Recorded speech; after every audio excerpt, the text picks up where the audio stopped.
This place never disappoints. It's so intense. Jesse Love, he's in charge of the field. We go to overtime. White flag is in the air, but now they're crashing. Oh, they're wrecking. Crash. Finish under review. White knuckle time at the World Center of Racing. Jesse Love has elbowed his way back to the front of the pack. Stalled him a little bit. I listen to my spotter like he's reading the Bible. Bumper clear up. There you go. Keep it square right there. Yep, good. We make the moves as quick as we can, and at the minimum, nobody drives by us. They'll have to drive through us. The pushes were outrageous all night. Getting into one, I was swatting flies in there, trying to keep it straight. Wiggling right there. Taylor Gray trying to hang on to it. Oh, they're wrecking. Crash. White flag. Stay ahead. Did the white come out before the yellow flag? Cross it. All right, just get it back. We set the pace. Here's a save. Jesse Love is going to win the season opener. Hell yeah, baby. I'm lost for words. This Daytona place is super special to me. You know, we're working on changing our culture here at RCR. We're winners. We know we are. Nice job, guys. We have our own mindset of making sure that we can go to Phoenix and have a shot. Everything from how we look to how we race and how we think, we got to do it like champions. And I feel like we're in a really good spot right now. We just got to keep it going. I feel like I've used this line 1,000 times. What a wild finish we had at Daytona back in February. And tonight's aerial coverage here at the World Center of Racing, presented by the Lucas Oil Helicopter. Let's talk Jesse Love.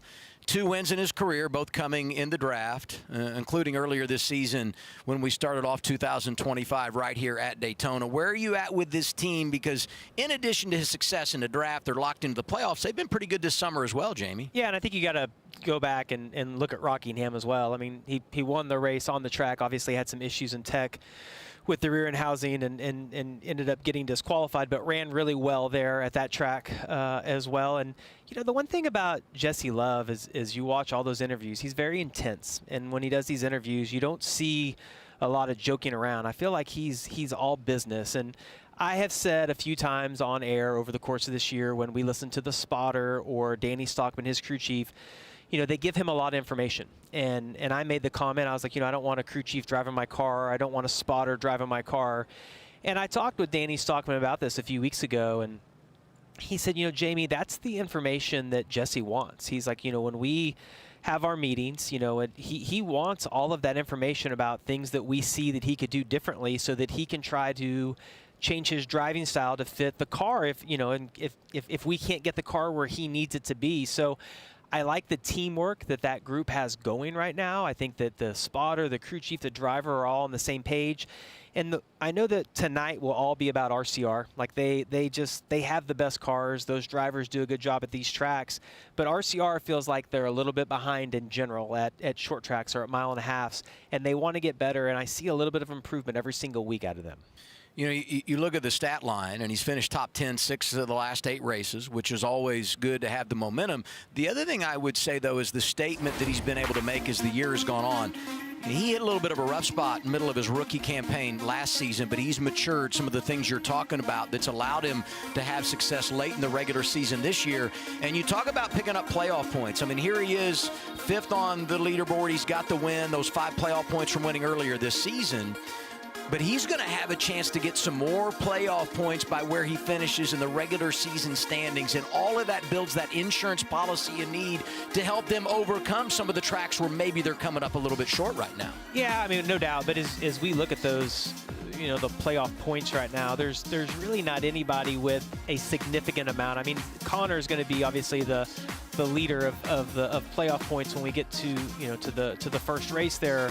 But of all those other guys, I mean, none of them are going to be safe. I mean, they maybe have one race where things could go wrong, but it's really tight in the Xfinity Series right now, and there's not anybody sticking out that you just are going to say, well, he's a shoe-in to the championship for. It's really crazy that 30 points is the separation at the cut, and that's as big a margin as we've seen there all season long.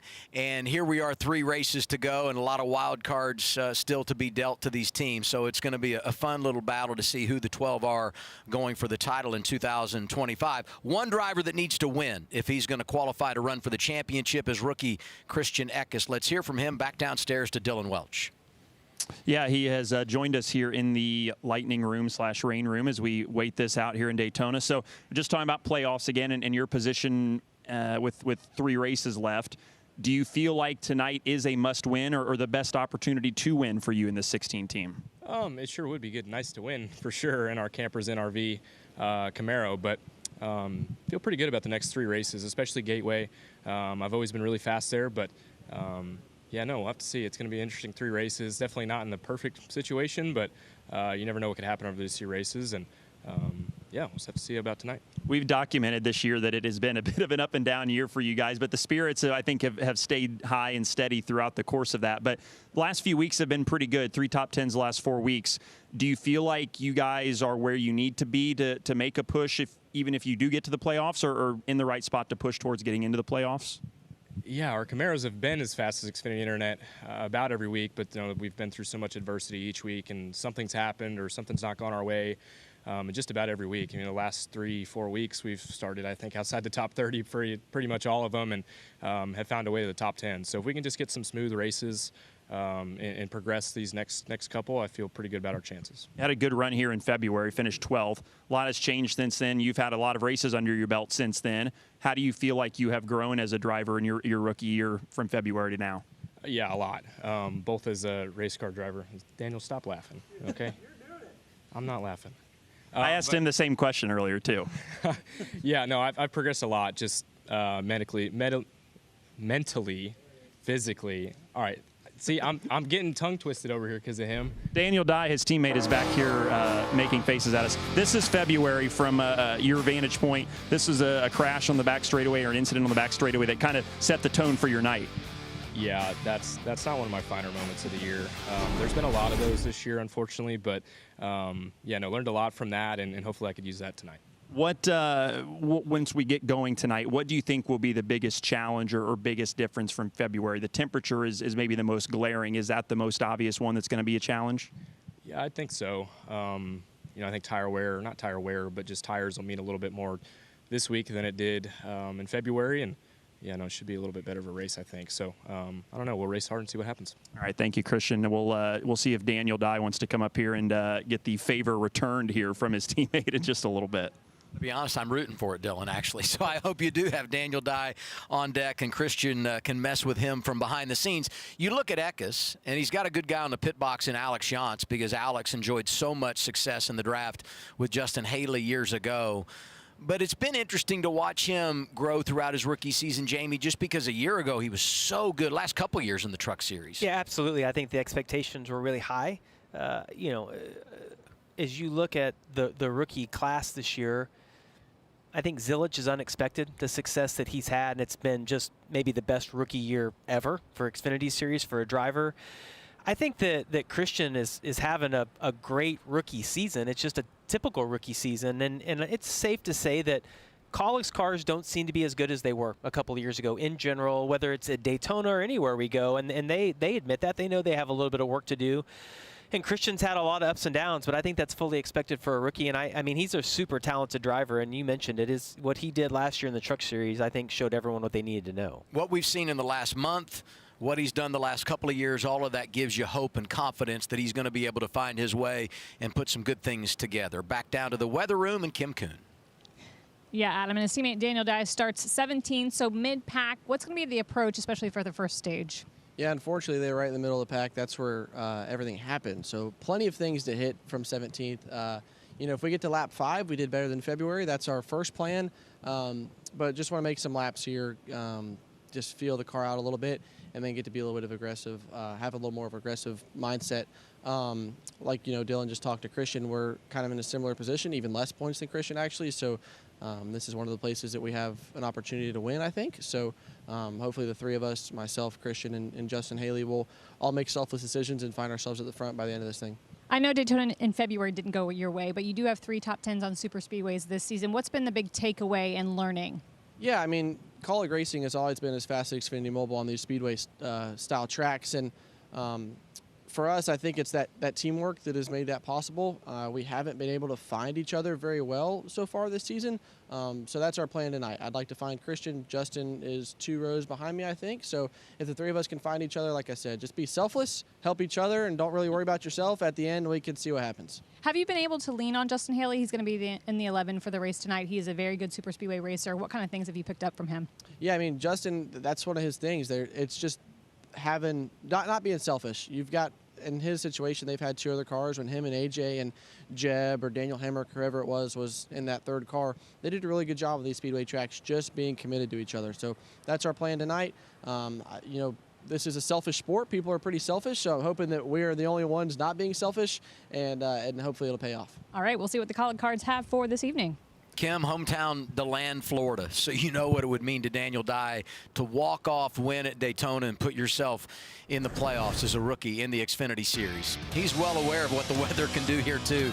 And unfortunately, it's looked like this a lot today as far as the weather radar is concerned. Hopefully we'll stay dry and we can go racing eventually.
Weekend for NASCAR fans in Daytona. Tomorrow night, regular season finale for the Cup cars on the air, NBC, 7 o'clock Eastern time. Next weekend, Xfinity heads west, road racing in Portland. We're on CW, NASCAR Countdown Live at 7.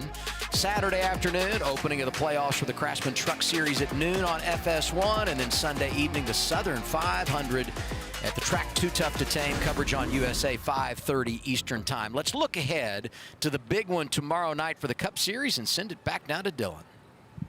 Well, Adam, I'm excited about this interview. I've been excited about this all week. Our friend Cody Ware is here with us this week tonight, and he's got some Arby's logos on, and he also has, he didn't come empty-handed. So what are you doing here, and what do you have for us? Well, I was hoping to see you out on pit road so I could enjoy the Xfinity race while drinking on this Jamocha shake here, but thought I'd toss you one, and just trying to stay cool, enjoying this awesome shake that's only found at Arby's, and trying to learn a little bit for tomorrow before the race. So what can you tell? These are the Jamocha shakes, by the way, available at Arby's during the month of August. What can you tell us about these? Yeah, so Jamocha, that's Java and mocha, so it has an awesome blend of chocolate and coffee flavors.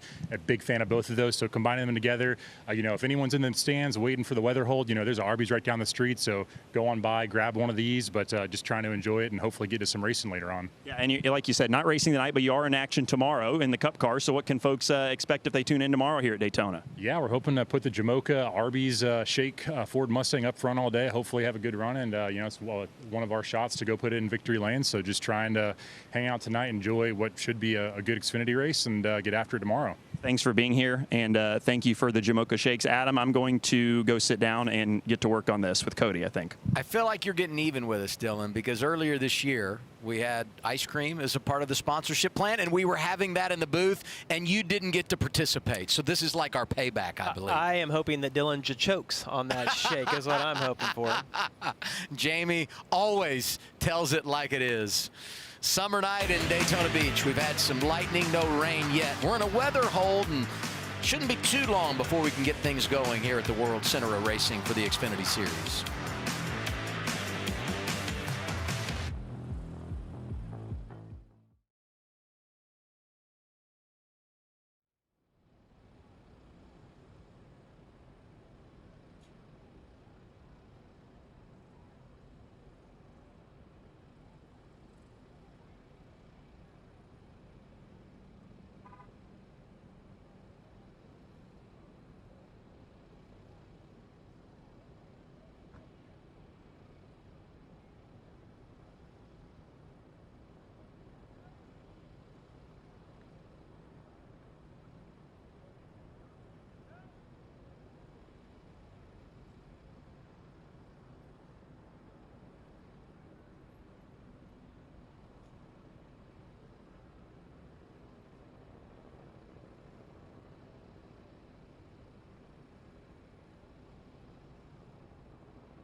That's crazy. He has won 3 of these in a row.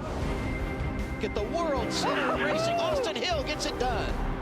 Oh, my goodness. The mayor is turned. But there had been a caution. There it is. And for a second consecutive season, Austin Hill wins the season opener at Daytona. Georgia drivers got the hat trick at the World Center of Racing. Austin Hill able to win the race. Big country, come on. He is, in fact, the dominator in the draft. Austin Hill, 3 straight wins here in the season opener, 2002, 23, and 24. Was dominant earlier this year in the first race of 2025, but had a mechanical issue. He's the all-time leader, wins in the draft, and that sounds great, but then you see who he's in front of, and it really puts into perspective how good he is. Well, it's been incredible, and I'll make everybody mad watching on TV that, I mean, he's obviously the best at this type of racing at the drafting style racetracks. I know those are all kind of different times and different eras, and things are different, but when you look at how many races it's taken him to get there. It's less than those 3 Hall of Famers that you see to his right. I mean, Austin Hill, it's just the timing, Adam, has worked out so well. And we're going to talk about how good RCR cars are at the drafting style tracks, but Austin Hill has had to earn all of those wins by holding people off. And it's not just by winning the race. He's won multiple stages doing that. He has a knack for this type of racing, and he's been able to put himself in a great position multiple times. I like this scene. All the crews are coming out. Drivers are there. The lightning hold has been lifted. And so as long as we don't get any rain, no more lightning, we should be all ready to go. And it's been a very interesting weather pattern here today. If you weren't with us for qualifying earlier, we got like 15 cars in to qualifying after about probably had a 30-40 minute delay. Got lightning again. Eventually Xfinity qualifying was canceled. The same thing happened on the Cup side. They canceled qualifying there for tomorrow night's race. And then I felt like pre-race we were all set and ready to go, and boom, right after we get the national anthem and some of the pre-race ceremonies had wrapped up, we get a lightning strike within 8 miles of the racetrack. So anytime that happens, you have to hit the hold button for 30 minutes. But that time has now passed, and we believe we are ready to go. And now we can start talking racing and the stress and anxiety that is Daytona, but so many amazing storylines when you come to race at this place, in particular in the summertime, because the playoffs are just around the corner, and you know this place is going to produce some drama that impacts seasons for so many. Harrison Burton climbing on board. And he comes in 30 points above the cut line. And I would say that this team has already won this year. No, they've not been to victory lane. But when you think about their accomplishments, they have done such an outstanding job of making AM racing valid and putting themselves in a position to make the playoffs. And then I reflect on what happened almost a year ago to the day when he won here driving for the Wood brothers, and it all seems to lay out in front of him. And Jamie, when you look at his record in the Xfinity series here, just been incredible, never finished outside the top 10. So Harrison is someone tonight not only to watch because of what you see with the playoff standings and where he is, but a driver that could threaten for a victory this evening. Yeah, they've done an exceptional job the last 3 or 4 weeks to really capitalize and score some stage points, get some really good finishes. The flip side of that is cousin Jeb Burton, who you see is just below the cut line. He's had a couple of tough weeks.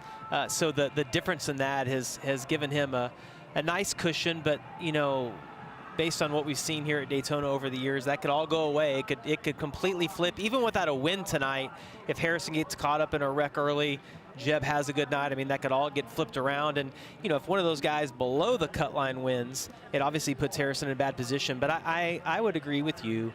I think that he has done an exceptional job this year with essentially a new race team, going in, you know, hiring all these people. They've had a lot of people leave because of the success they've had. They've been kind of poached away from that team. So I think Harrison's done a great job, and he's been in this position before, and you mentioned it, he's had success here. So he has to feel good about heading into tonight. There's an irony when you look at that cut line, because all 3 drivers that you talk about that are there and still in a position really to get in on points, Harrison Burton, Jeb Burton, and Ryan Sieg, all separated by 38 points with 3 races to go. All of them, really their strength has been in the draft. Now Harrison, when he was driving for Joe Gibbs Racing, won at multiple types of racetracks, but we know he is good in the draft. Jeb Burton, 2 career wins at Talladega. Obviously, he's a good drafter. And then you look at Ryan Sieg, the 3rd driver that's in that position, another one that just has a knack for this style of racing. And so there they are thinking about points, but ultimately you win and you're in. And so the light could shine brightly on all 3 of those teams tonight as they try to make something happen late in the regular season. Let's go down to Dylan. Well, Adam, if you're just joining us here on the broadcast, just want to remind folks just tuning in about the Connor Zillett situation. He will start on the pole this afternoon or this evening, courtesy of the win last time out at Watkins Glen, but suffered a fall in victory lane. Broken collarbone was the diagnosis. So the plan for Connor here is to start the car, to start the race. He'll probably drop to the back of the field just as a precaution. And then at the first opportunity, he's expected to pull the car into the pits, get out of the car, and relieve driving duties for the night to Parker Kligerman, who, of course, is an Xfinity Series veteran of the last couple of years, our broadcast partner here on the CW. And then Parker is the plan for now. Parker is going to finish the race in this 88 car. So Connor will get credit for the points that are accumulated tonight because he started the car, and that's the most important thing. But safety first and the long-term health of Connor Connor Zilisch ultimately the priority tonight, Kim. Well, Dylan, let's get an update on the Xfinity fastest lap leaders this season. 16 different drivers have won the fastest lap award, including driver Austin Hill. And Hill has set himself apart when it comes to super speedways. He leads the series all time in wins and laps led at drafting tracks, but he has yet to conquer the summer race here at the World Center of Racing. In fact, RCR has not won the summer Daytona race since 2015, back when Austin Dillon took the checkered flag.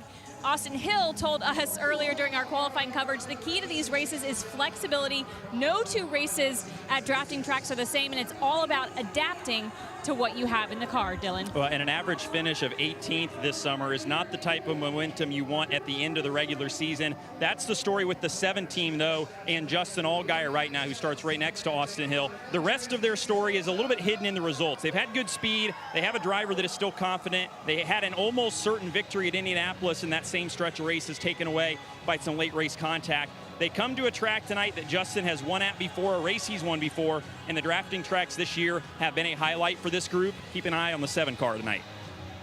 Champ and trying to win the regular season championship in 2025. Talking about Justin Allgaier, he's chasing his teammate Connor Zilisch, 7 points behind. Don't count out Sam Mayer. This is going to be a fun little battle the next 3 weeks. No, and what's fascinating about Zilisch is he missed Texas and has made up 172 points on the difference to Allgaier, who just started off the season exceptional. That's the reason we see him in this car, going to start the race tonight, because he'll actually get the points for wherever Parker is able to finish in the 88 car. But the 7 you see right there, 7 points behind, and Sam Mayer, who finished second here in February, only 24 points behind, and he's been on quite a run of 2 seconds and a win in the last 3 races. So the 41 car, don't count him out tonight. When he starts on the front row tonight, and the other part of the equation for him is what he did here at Daytona in the spring, that runner-up finish. So across the board, not just what they've done recently, but the success that he had earlier this season at Daytona. He's a good drafter. Statistically, doesn't always have the finishes, but he's someone that spends a lot of time at the front. In fact,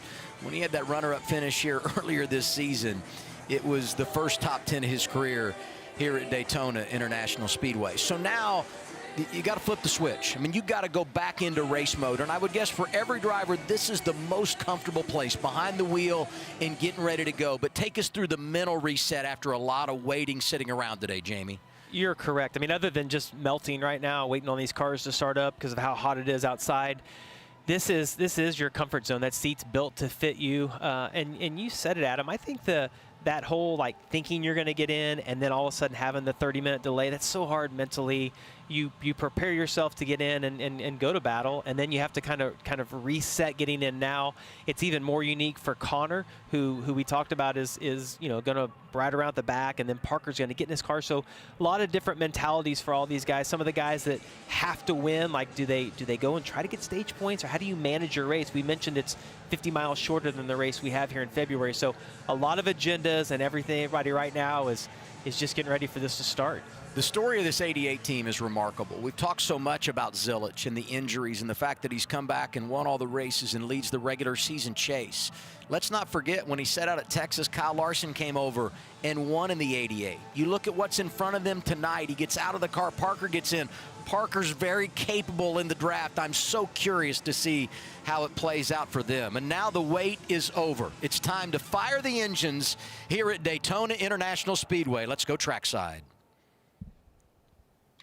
Daytona International Speedway, give a big NASCAR welcome to our Grand Marshals. From Wawa, Director of Store Operations Karen Myers, Area Manager Stephanie Andrews, and Wawa mascot Wally Goose. Tonight they are here to say the most famous words in motorsports. Take it away.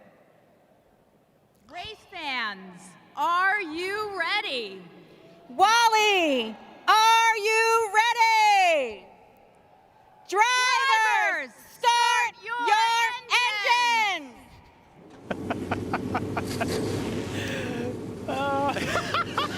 I'm glad you're entertained. 3 races to go in the regular season, and you can't beat race day in Daytona. We're going green when we return on the CW. I couldn't get anything to come out. I wanted to say something. I'm like waiting, and you just laugh.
Greetings on a Friday night from Daytona Beach, Florida. CW Sports welcomes you to the World Center of Racing. Tonight is round 24 in 2025 for the NASCAR Xfinity Series.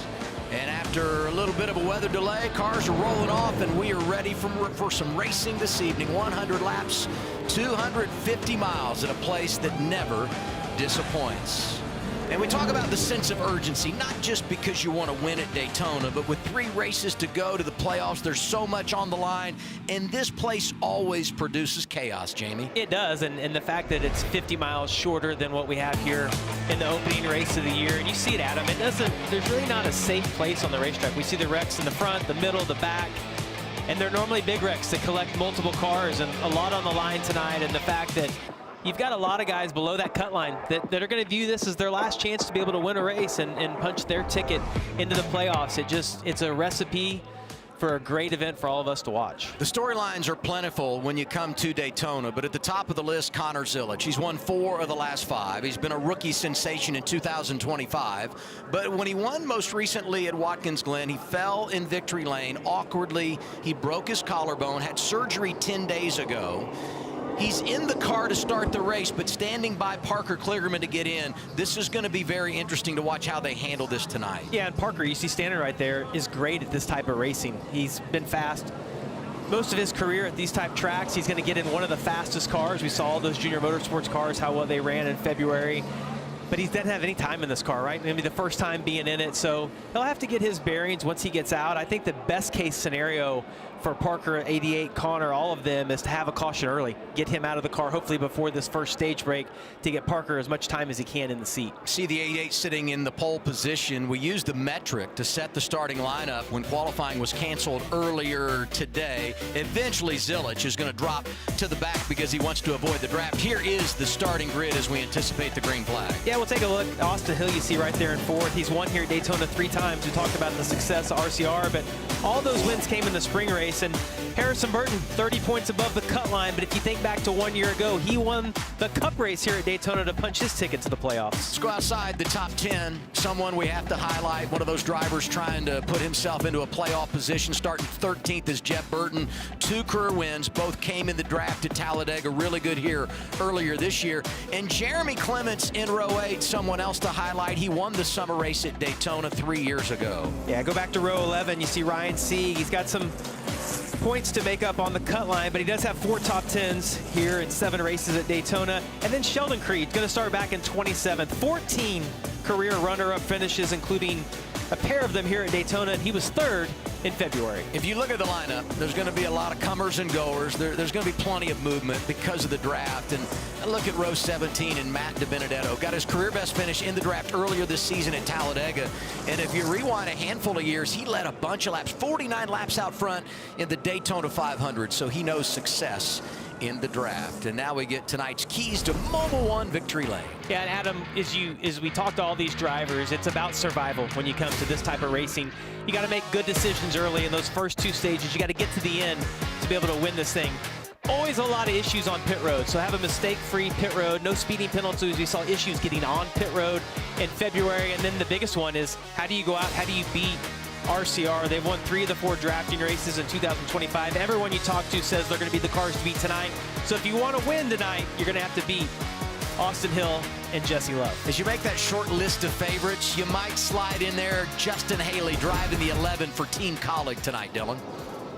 That's right. They've gone to the bullpen for the driver of this car this week. It's one of their former full-time Xfinity Series drivers in Justin Haley. His 4 career Xfinity wins have all come at super speedways, including 2 here at Daytona. And the car he's driving tonight is the same chassis that took him to victory lane in those Daytona events. Crew Chief Eddie Pardue, you see him there, said Justin probably going to use the first stage to learn. May spend some time at the front, may spend some time at the back, just to learn the nuances of the draft and the Xfinity Series again, get comfortable with this race car. But if all goes according to plan, the 11 will be back at the front at the end of the night battling for the win. By the way, here's Connor Zilisch. This is as designed. He will drop to the back at the start of this race, and that's where he will begin the race from tonight, Kim.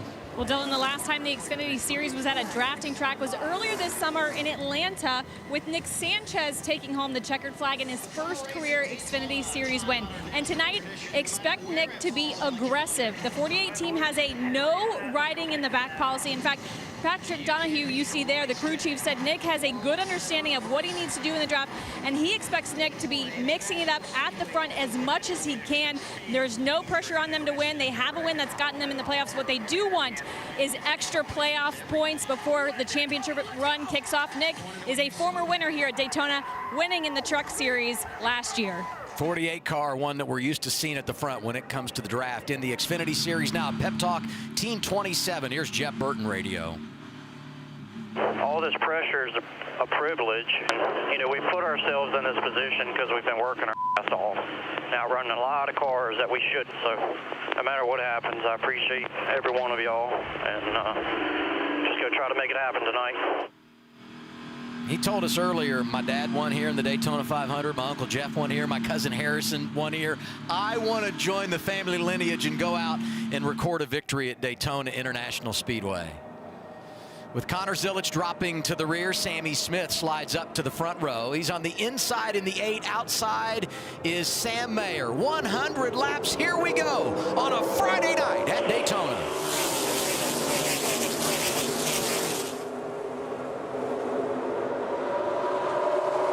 Sam Mayer getting a really good push right there from Austin Hill in that outside lane. One thing about the Xfinity Series, you know, you can lock bumpers kind of through that first turn, but you can't push all the way down the backstretch. And as bad as these cars drove in February, it didn't sound like anybody wanted to be pushed. And NASCAR told us earlier this week, you need to release the guy in front of you by the time you get down the back straightaway into turn 3. If not, we'll be investigating what you're doing. 8 getting a jump as he's getting a push from his teammate. Justin Allgaier second in line down low.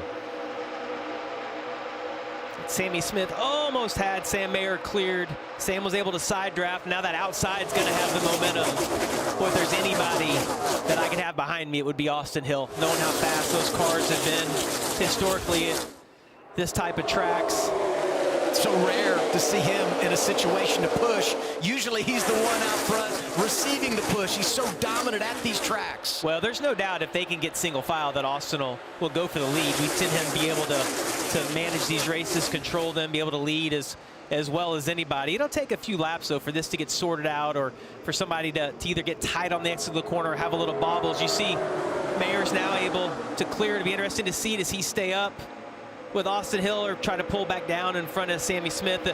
You know, the one thing we heard Jesse Love say, Adam, is that he kind of felt like this was going to get single file eventually around the top. So you don't want to give up that top lane if you think that's where it's all gonna migrate to. The stage is so short, 30 laps, and the final run is 40, but it's not even 40 laps by the time you finish stage 2, you get your service, and you start that final run to the checkered flag. So the sense of urgency is high. This is the Whelen onboard camera we're riding here with Jesse Love. Yeah, you saw the splitter on the 16 Eckes hitting in the middle of the corner, just riding right there on the track. It'd be interesting to see if that's affecting the handling of that car at all, if it's riding on the splitter, making the car tight. Chevy and a Ford out front. Chevy has been so dominant here, winning 14 of the last 16 races. Only one win for Ford in that span. Mayer got Ford their first victory of the season a few weeks ago at Iowa, and he's controlling that outside lane in that black and green 41 for the Haas factory team. You see, it looks like Allgaier's having a little bit of a hard time staying sucked up tight to Sammy Smith, who's leading on the inside lane. It just looks like to me like Austin Hill, you see right there, he gets to the back of Sam Mayer, is able to try to give him a push here on the exit of turn 2, but they just can't generate enough of a run right now. Allgaier looks tight or something, though, to me. He's not staying sucked up on the exit of those corners like the outside lane can right now.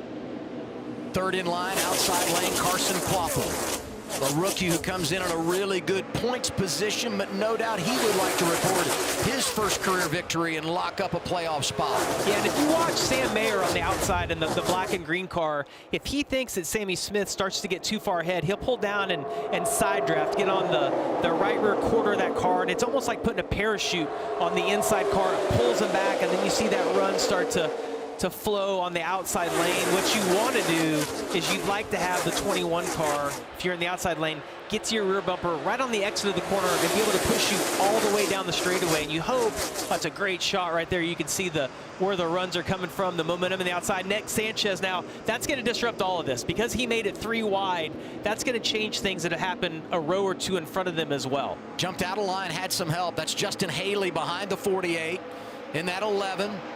Matt DiBenedetto on the move early in the 99, making up a lot of ground. You see him there in the inside lane. Back on board with Jesse Love. Oh, and 3 wide's a completely different race for these guys. The handling, you see Harrison Burton came out on the wrong end of that deal. Eckes is going to be in the middle. Oh, it's getting 3 wide, multiple rows deep. Burton's working together in the outside lane. Harrison in the 25, the 27 is Jeb. Didn't hear Jesse Love have to check up at all right there, though. That car still seems to be gripped up pretty well for him. First 4 laps, it was just like high-speed pace laps, 2 by 2 by 2, all the way back through the top 15, 20 rows. But now things starting to break up a little bit, seeing some 3 wide and starting to get aggressive throughout the pack. Well, and it makes you think these guys knew, hey, we haven't been in the cars, we haven't drafted in a while, let's kind of get our bearings, get used to this. But here we are 5 laps in, and we're 3 wide halfway back. The temptation is real in the draft.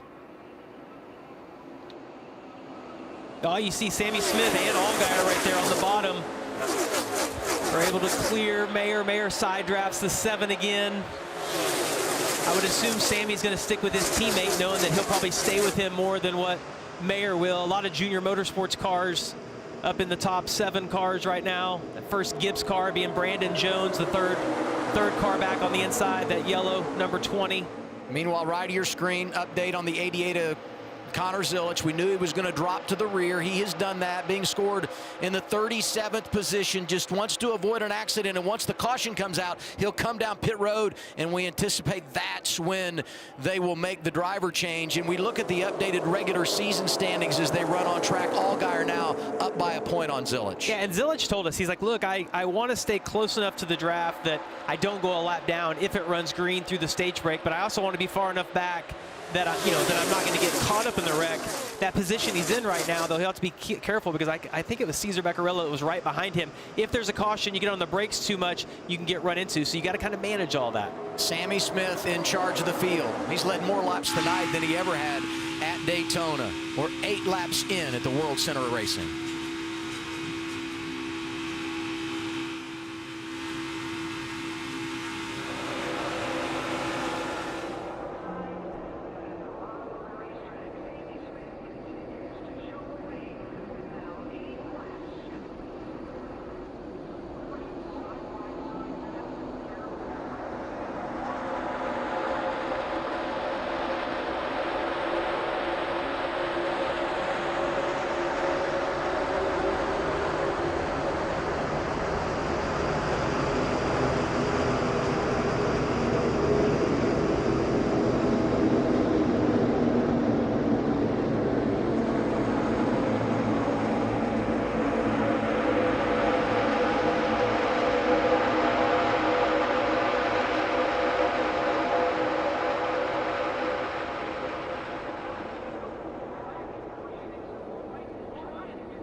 11 laps in at Daytona. It's Sam Mayer who's in charge of the field. So a Ford is out front, and a Ford had problems. You saw it when we were side by side, and now we get our first caution of the evening. And there you see Harrison Burton. Now the reason for the caution, we understand, is there is some rain. It's not for what happened with Harrison Burton when he got turned around. Yeah, you'd think that they were going to have to throw a caution either way for that crush panel that you see laying in turns 3 and 4. This is huge for Zillage and Parker to be able to do this driver swap early in the race. So to get Parker a little more time in the track, get used to the car. So they're going to work on the car of Harrison Burton. A whole lot going on earlier, and here's how things got away from him. Yeah, this is coming off of turn 2. We'll check up and see what happens to the 25. Oh, it just looks like it was misjudged. I can't tell who that was. Matt Benedetto, I believe, that slid up. You know, he had been really driving through the field, tries to slide up behind him, it looked like, and as you said, just misjudged a little bit. Yeah, misjudged it by a foot or two. Yeah, it's interesting to see whether they were telling him clear or not. He would have made that move on his own, knowing the speed, you know, that the 25 or the momentum he had on the outside. But yeah, clearly see right there hooks Harrison Burton, and that's huge, Adam. We talked about Harrison having that 30-point cushion on the playoffs. This completely changes his race, because even though, as you see the cow panel blowing off right there, he's got 4 flat tires. It's blown the crush panels out. Surely the splitter's destroyed now. So that car is not going to have the speed that it did before the damage he has right here. So to me, that almost makes Harrison, to be right on board with Harrison. He's totally not expecting that. He's trying to figure out where that car even came from or who it was. He's just minding his own business. But look at this. I mean, you talk about the advantage coming in 30 points, and now as they run on track, the advantage for Harrison Burton is 8. If you lost a lap, you probably take yourself out of any opportunity to gain stage points tonight. The door is open for Jeb Burton and Ryan Segan. What really makes this painful is the position they could have been in to get stage points, because they were running right around the top 10. And here comes the 88 of Connor Zillage. Yeah, this will be fun to watch these guys do this driver swap. Everything they've practiced at the shop earlier this week on how they're going to go about this.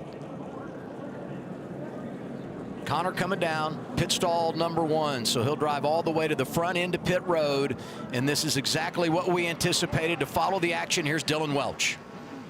Yeah, and as Jamie said, there was some practice being done by the team earlier this week at the shop. They wanted to actually try and do a little bit of a refresher on this driver change procedure earlier this afternoon, but you see Connor getting out of the race car and Parker is standing by to climb aboard. They had this process down to about 90 seconds in their practice runs earlier this week. Feel like 2 minutes is the time, the maximum time they're going to get before they go a lap down. So that's kind of their target here that we'll watch as they make this driver change. The seat is basically the same. There's not really even a different insert for Parker as he climbs aboard. A couple pads in the headrest that you saw the team pull out there. And something interesting to note too, both these drivers, Parker and Connor, have lots of experience doing driver changes. They both have both raced sports cars, including here at Daytona in the Rolex 24 Hours. So they were actually helping the team earlier this week, teaching them some of the nuances of making this driver change as efficient as it can be. So Connor is out of the car, as you see on the right of the screen. Parker has climbed aboard. They'll get him buckled in here. And again, the 2-minute time window is kind of their target here. So nothing major to replace inside the car for Parker to get him comfortable. Car has been fitted for him, and he should be ready to go here once all the belts are tight, the steering wheel is on, and he'll be able to take this 88 car to the finish. Yeah, it's great info, Dylan. And I would just tell you guys, I've done a lot of these driver changes by running, from running the 24 hours at Daytona. It never goes as well when it's the race time. All that practice you have in the shop, everybody is just so calm. Once you start sweating, you're dealing with the heat of the car and of the drivers and everything. It's so much different. But as Dylan mentioned, they both have a little bit of a history of doing this. And as Parker gets ready to leave his stall right here, those seatbelts don't have to be perfect, right? He knows he's going to have a little time. He can come back to pit road one more time, stop, get his belt adjusted. If something's not right, come back in and fix it. The biggest thing here is that they didn't lose a lap, and they've got the switch already done. So great job by that whole team. Harrison Burton lost 2 laps with the spin, but they get the free pass here. That's huge. And get one of those laps That's back. huge for him. It's huge because we're going to get another caution coming up at the end of the stage. Caution out for a little bit of precipitation, not for this. We'll follow up on all of it when we return.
CW Sports coverage of the NASCAR Xfinity Series is brought to you by Progressive.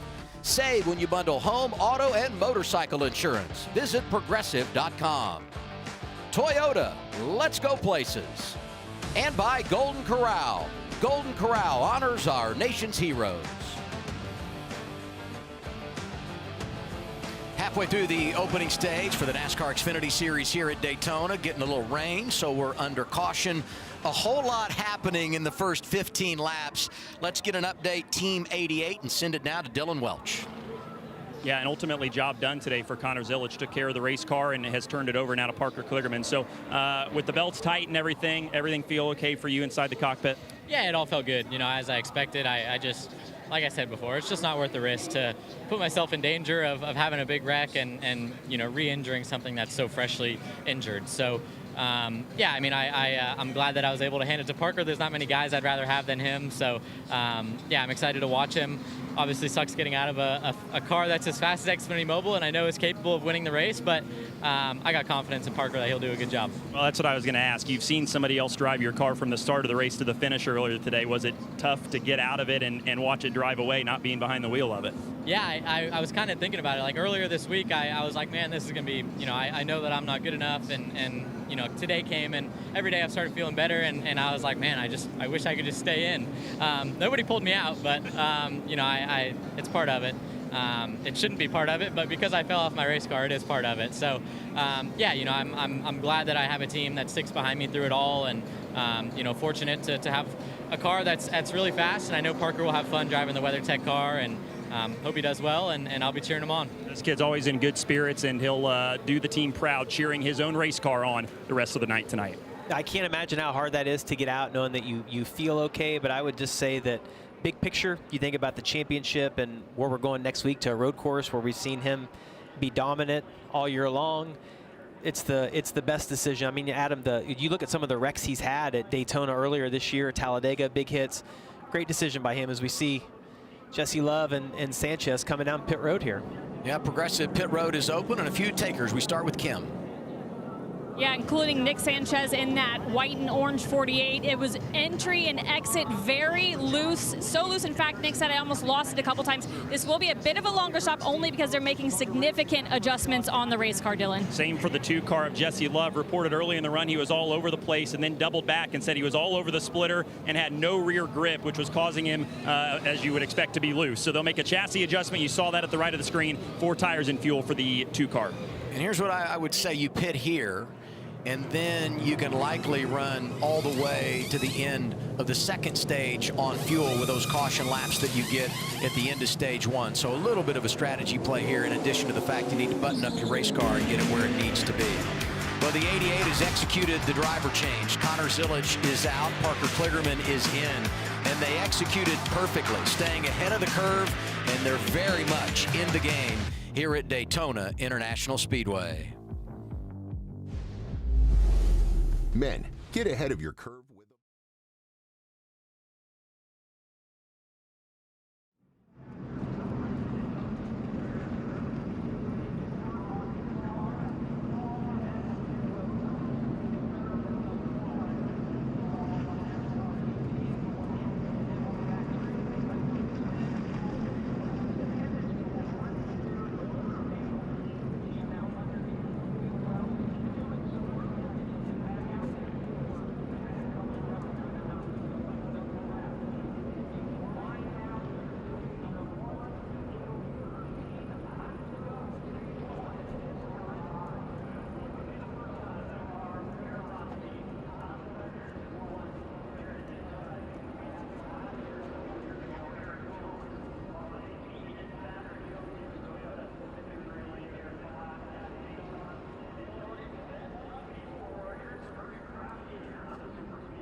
Tomorrow, the PBR Camping World Team Series rides into Austin as the best bull riders and fiercest teams go head-to-head deep in the heart of Texas. Don't miss the bone-rattling action.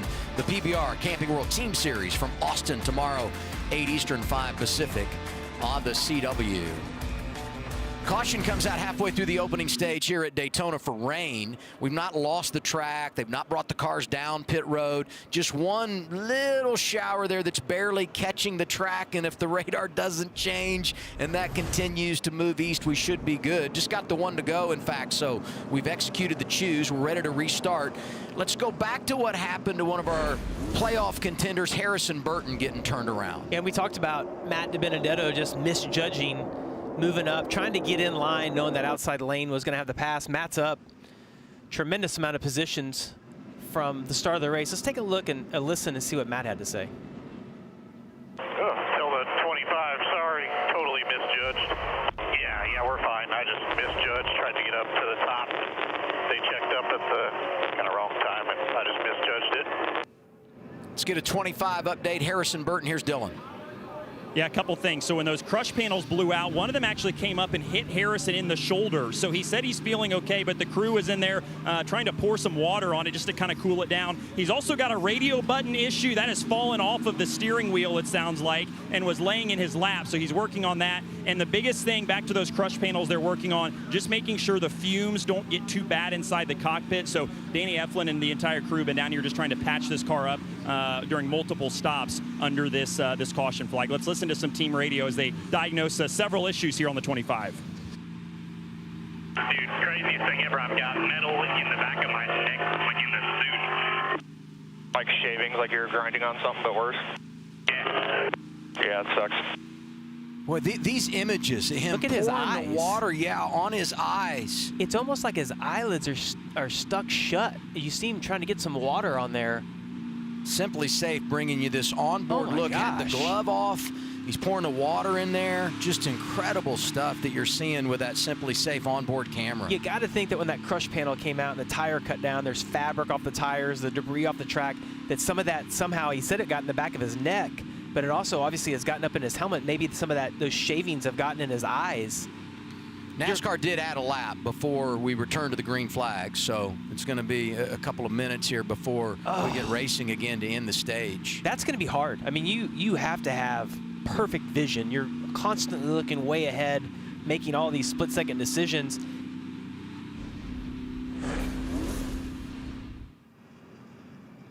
Take a look right here. You're going to see him grab his shoulder. Oh, you see that? See the debris flying in there. Yeah, you can see that. That's when he's driving back to pit road slowly on the track, and that metal came up. Look at that. Wow. And you can see the debris also flying around inside of the car right there. That's fabric, I think, probably from the tire or just debris off of the racetrack. He's had a hell of a day so far with the radio button, the tire blowing out, the fact that got up and hit him in the back of the neck. His eyes, like he obviously has something in that left side eyeball because it doesn't want to open. You know, you can see like as he relaxes that, it almost wants to go shut again. Well, he had the spin, and he did a great job of keeping it off the wall, but no caution comes out because he didn't hit anything. He lost 2 laps in the cycle, got 1 lap back when we get the caution that came out for rain, and we're going to get another caution here in 10 laps when we end the stage, but NASCAR has now added 1 more lap before we return to the green flag, and I'm assuming they just want to make sure, you know, where the track is as far as its condition with the rain that we've had. 88 had already made a couple of pit stops with the driver change. They came down for service, and Parker Kligerman coming back down now, Dylan. Yeah, and as you guys talked about, they did pit once just to make that change, then came down and made the regular kind of routine service. They couldn't do that. They could have done it, but didn't want to do it during a closed pit. So that was what you saw there. And then this is, I think, just another strategy move. You're at the back. You never have enough fuel, right? You never know how these races are going to play out. And ultimately, the more you fill up here, if you do want to come down at the end of stage 1, the less you're going to have to put back in the race car. So Marty Lindley is crafty, and this could be a move that maybe pays dividends for them later on.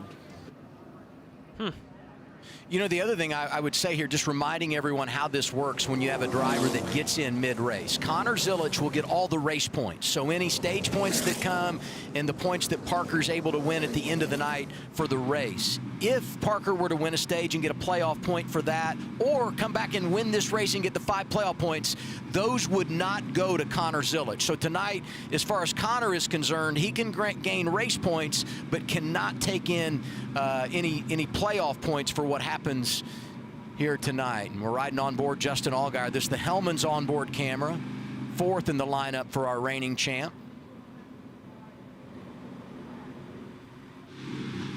You still see some raindrops hitting the windshield, the top right of your screen. We say this every time you come here and you have weather. It's such a big track. It can rain at one end and not be raining at the other. But I would say that that radar looked pretty optimistic to me. If we can get through the next 10 or 15 minutes, I think we're going to be good for the rest of the night. Man, the caution lights are on again, so we're going to take a break. One of the best ways to keep the track in a heated condition is with these cars out there. If you don't get a heavy rainstorm, just some light rain keeping us under caution here at Daytona.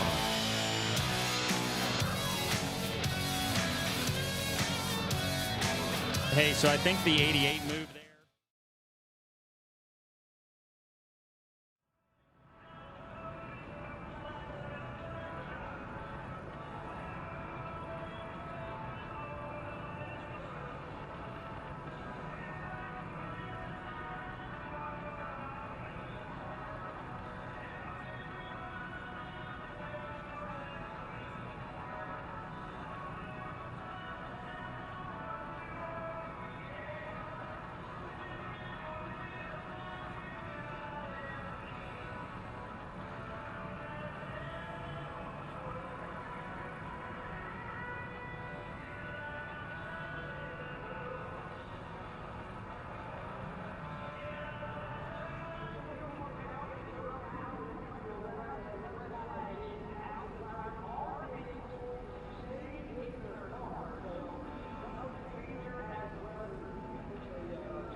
CW Sports coverage of the NASCAR Xfinity Series is brought to you by GoodRx.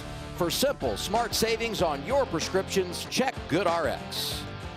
Toyota, let's go places. And by Credit One Bank, NASCAR American Express card. I felt like a real genius because we're going to break, and I said, you know, one of the great ways to keep heating a track when you're getting some rain is leave the cars out there. And just as soon as I say that, we go to break, And our first caution of the night is turned to red. They brought everyone down pit road, and you can see the AMR safety team has gone right over to Harrison Burton to check on him.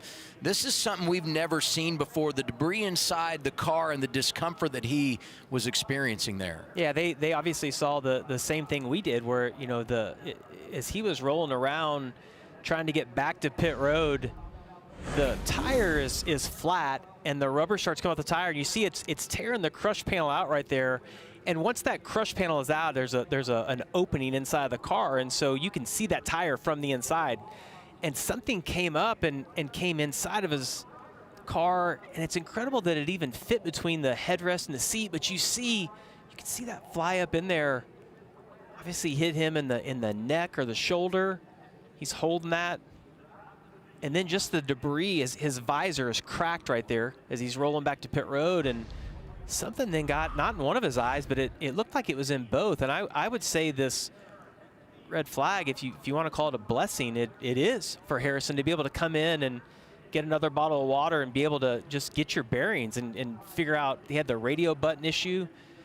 Had something in his eyes. He got whipped in the back. I mean, he's had it all going on today. But I would say I'm encouraged by the fact that he's on pit road now. He stopped, and he appears to be in a much better place than he was when he was riding around and he was dumping the water and all of that. When we were coming to green, the one time I don't think he can go green because I don't think he can see right now. But as we look at that, it's like whatever was in his eyes is now out. See a rear view mirror adjustment right there for Jeb. Let's get an update on that 27, Kim. Yeah, so Jeb Burton, cousin to Harrison Burton, also with an issue. So we have both kind of bubble guys with issues during this Daytona race. Jeb, though, it's a brake issue. Early in the run, he described the brakes as pulsing a little when he was pushing them. Crew chief Mark Setzer came on and said, there's way too much brake glow for a super speedway, likely an issue, so maybe dial some rear brake into it. This is the most recent radio transmission, though. I've always used the brakes. You know, I got to use the brakes so I don't hit the guy in front of me, but I'll try not to use them quite as much. Mark, just be watching the rotors this time to see if it does it again.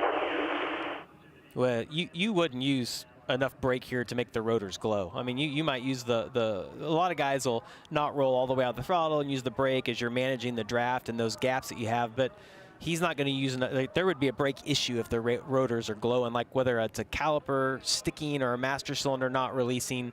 But you wouldn't typically see brake rotors glow. Great view of Jeb just sitting in the race car there and probably collecting his thoughts and putting a plan together in his mind before we go green. And you can see everything going on there inside that race car, courtesy of our state water heaters onboard camera.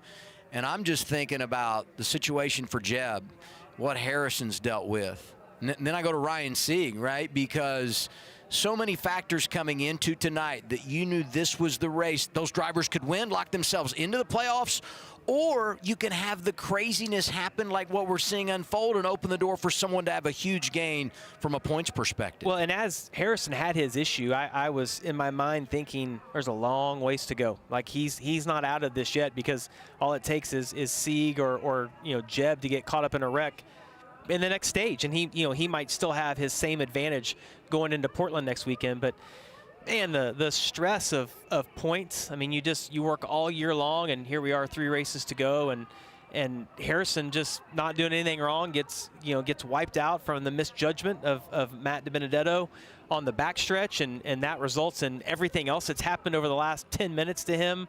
And then the fact that it looked like Jeb was sitting in a good position, and now he might have a brake issue. I think I'd rather be in Harrison's position, knowing what I have, versus the unknowns of what Jeb has with possibly having a brake issue. As we sit here under the red flag at Daytona, we remind you WWE NXT is the baddest brand in sports entertainment with the best female division. Catch an all-new NXT Tuesday, 8/7 Central right here on the CW. Here's Kim with a special guest. Yeah, we're very excited to welcome Vic Joseph to the broadcast. He is the voice of NXT, so essentially play-by-play announcer for WWE NXT. You were telling me, though, this is your first race ever. You're very excited. What are you most looking forward to seeing tonight? Well, my cousin Phil was a diehard NASCAR fan. Loved Martin Truex Jr. now, so I'm excited to be here because I feel he's here with me and I don't get to see him much. but just to be around the atmosphere, I mean, this is Daytona International Speedway. It's a place like no other. And the first time I was walking under the tunnel and I heard the cars go over me, I kind of freaked out. The hair kind of grew on the back of my neck. It was awesome. I love the energy, and that's the thing about WWE, NXT, and NASCAR. They both are high-energy sports. From what you've seen so far, what are the parallels between the two? Well, for the Xfinity Series specifically, the next step is the Cup Series. Well, NXT, the next step is Raw or SmackDown. So that's kind of like getting your feet wet, getting some stuff underneath you, picking up a few wins, picking up some momentum, and really learning and honing in on your craft to take that next step. So as much as the Cup drivers out here at the Xfinity Series want to win Daytona at the next level, the NXT Superstars want to main event WrestleMania. So that's really a good parallel between the two. We call it the series where names are made. That's very true. So kind of the same thing in the WWE. You can make moments. We're all about being moment makers on NXT. We love that. We're going to let you enjoy the race. You pulling for anybody specific? You know what? I just want a safe race, a clean race, and this weather to go away. That's what I want right now. All right. We love it. Vic Joseph, the voice of NXT. Well, Kim, that's the one thing we all agree on. We want the rain to go away so we can actually get back racing. Still some precipitation in the area. We have not lost the track. And here is the updated radar. Just about to sneak by, and then we can dry everything out and get back to racing here at Daytona.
Red flag out for rain here at Daytona. It's the NASCAR Xfinity Series racing on a Friday night. Glad you're with us on CW. We have not lost the track, but turn 3 a bit of a concern. So NASCAR wants to get that dried up before we can go racing once again. I think we've lost him. We have. Yeah, it's been a long day. You know, it's been a long day for Harrison Burton as well. I mean, we're just getting started, but already they've had so much thrown at him. Let's dial up driver 25 here.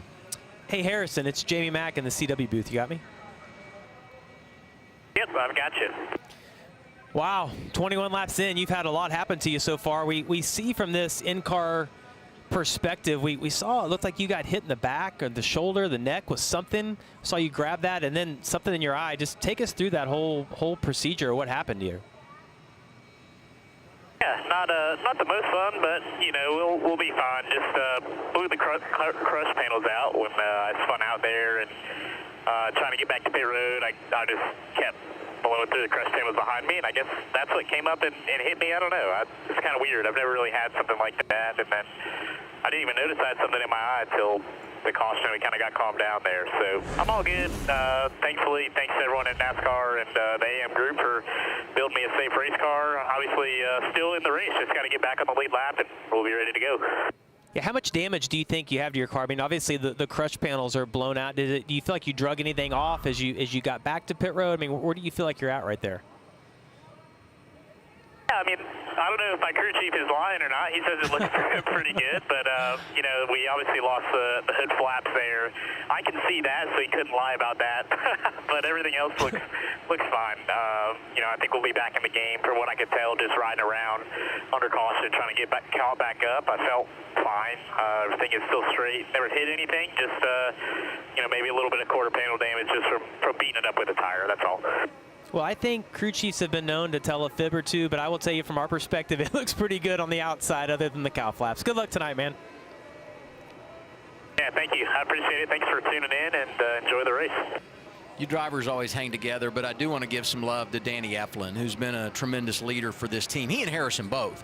But Danny on the pit box has maximized these races. Great job. And on days when they didn't have it, he was able to make something out of it, and on days when they were in a position, they went out and really overachieved. And for them to be in this position is just outstanding. And, you know, he's racing for a playoff position with his cousin Jeb. We've talked so much about it. Listen to 27 radio talking about what's been going on with cousin Harrison. I will say Harrison's got a little horseshoe up his ass. He wrecks at Indy. Doesn't hit anything. He wrecks in front of the whole field at Daytona. He doesn't hit anything. He's a lucky little. We just gonna keep winning our race like we have all year. Well, that sounds a little bitter. It was I kind of got out of that, Adam. I mean, it's family, right? So you don't ever want to root against them, but he's right. In racing, you do have to be a little bit lucky, and things have to go your way. And I'm a big fan of that. You make your own luck, and sometimes, you know, things don't go your way, and you make the most out of it. But yeah, that's good. Little family rivalry right there. I like it. What a wild day we've had here at Daytona. We've had a lot of wild days here on the CW. Yes, we have. The lightning and qualifying canceled and everything that's happened at the first stage of the race. Track looking good, though, here in Central Florida.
Welcome back to Daytona International Speedway. Of course, we are still under a red flag due to rain. We see that being dealt with on the track right now. And I am here in the CW garage. Carla Metz here. Big news this week for the Xfinity Series 2. Beginning in 2026, O'Reilly Auto Parts will become the entitlement partner of NASCAR's rebranded developmental series, the NASCAR O'Reilly Auto Parts Series. And guess what? Speaking of 2026, next season's schedule has officially been released as of this week, with additions locations of San Diego, Chicagoland. Of course, Rockingham also going to return for the second season in a row. And, of course, the big change, the championship going to be back at Homestead, Miami. And it's also been just a wild 2 weeks for Connor Zilic. He's been in PT twice a day, told me that earlier this week since getting that collarbone repaired. Of course, he was cleared for full range of motion just on Thursday, but we did see him get out of the car. Of course, we know Parker Kligerman now in the car. He's going to be sitting there cheering on his team. But you got to think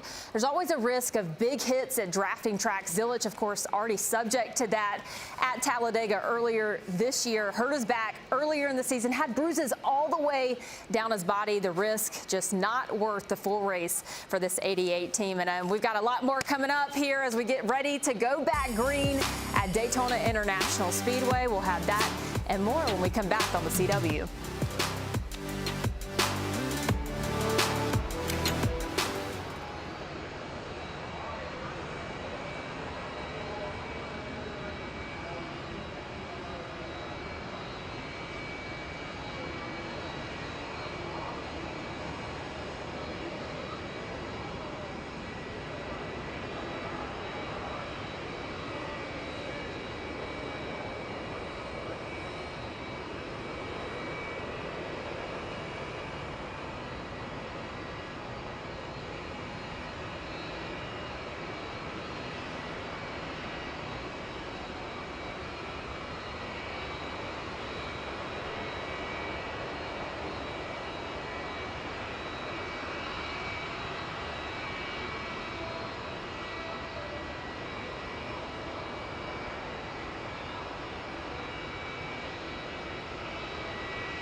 What do you do?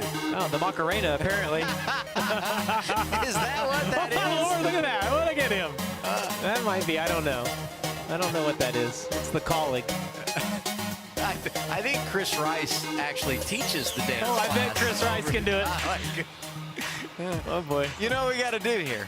I mean, we interviewed Connor Zilic after he got out of the car. I think we need to talk to Parker Kligerman now. Hey, Parker, it's Jamie and Adam. You got us? Got you, buddy.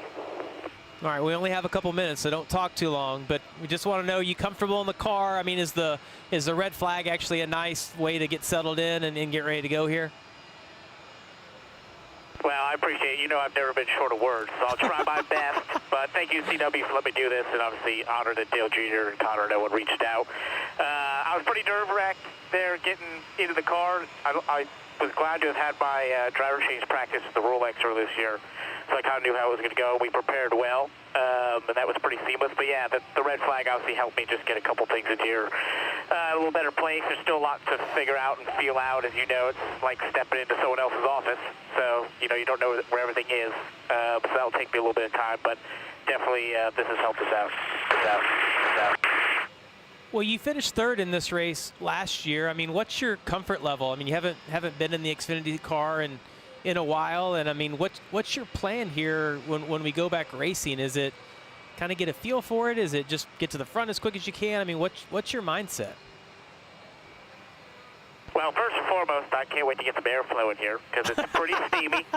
Jamie, I think you and I were pretty hot at the pre-race show in Indianapolis. This might eclipse that slightly and slightly more steamy. But, yeah, I think you know this. Like, you just got to kind of figure it out, take it step by step and try to see what you feel in the car and if you feel like you can start to make moves, how comfortable you are with that. I think, you know, still racing the truck a little bit this year has helped and definitely, you know, ups my confidence level to be able to hop in a car like this. And I had good notes for the last couple of years, my time at Big Machine Racing, so that helps as well. It sort of, you know, takes away some of the anxiety of just hopping in the car and trying to remember everything that you learned in those years. So that's all adding up, but it's definitely going to be a step-by-step process, and I hope for, you know, Marty Lindley and Dale Jr. and everyone on this team, I can do a good job and get them back up front where they belong, and, you know, I think there's been some pretty heavy hitters behind the wheel of this car this year of Cotter's Village.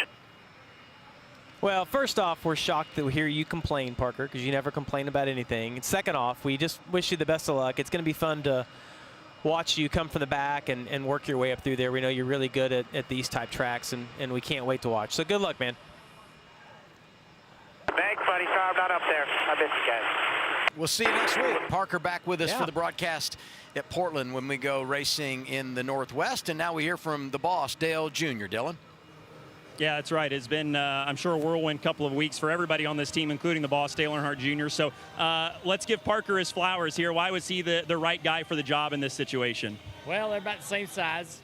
Trying to get somebody in and out of the car and get them in there comfortable is important. And Parker all but won the truck race here earlier this year. And so it's just we have a working relationship, you know, that you're well aware of. He's a great guy, good friend, and I felt like that he would be excited to do it. And really, there's, you know, not too much else thought put into it. You know, we want to give Connor the opportunity to get in the car and start, and hoping he was going to be well enough to do that. But we were never considered him doing any more than that, and so we needed somebody. And Parker was excited. He had a trip to Italy that I think his better half was worried about. That might disrupt his trip that he planned, but everything worked out really good. So I'm very thankful for him.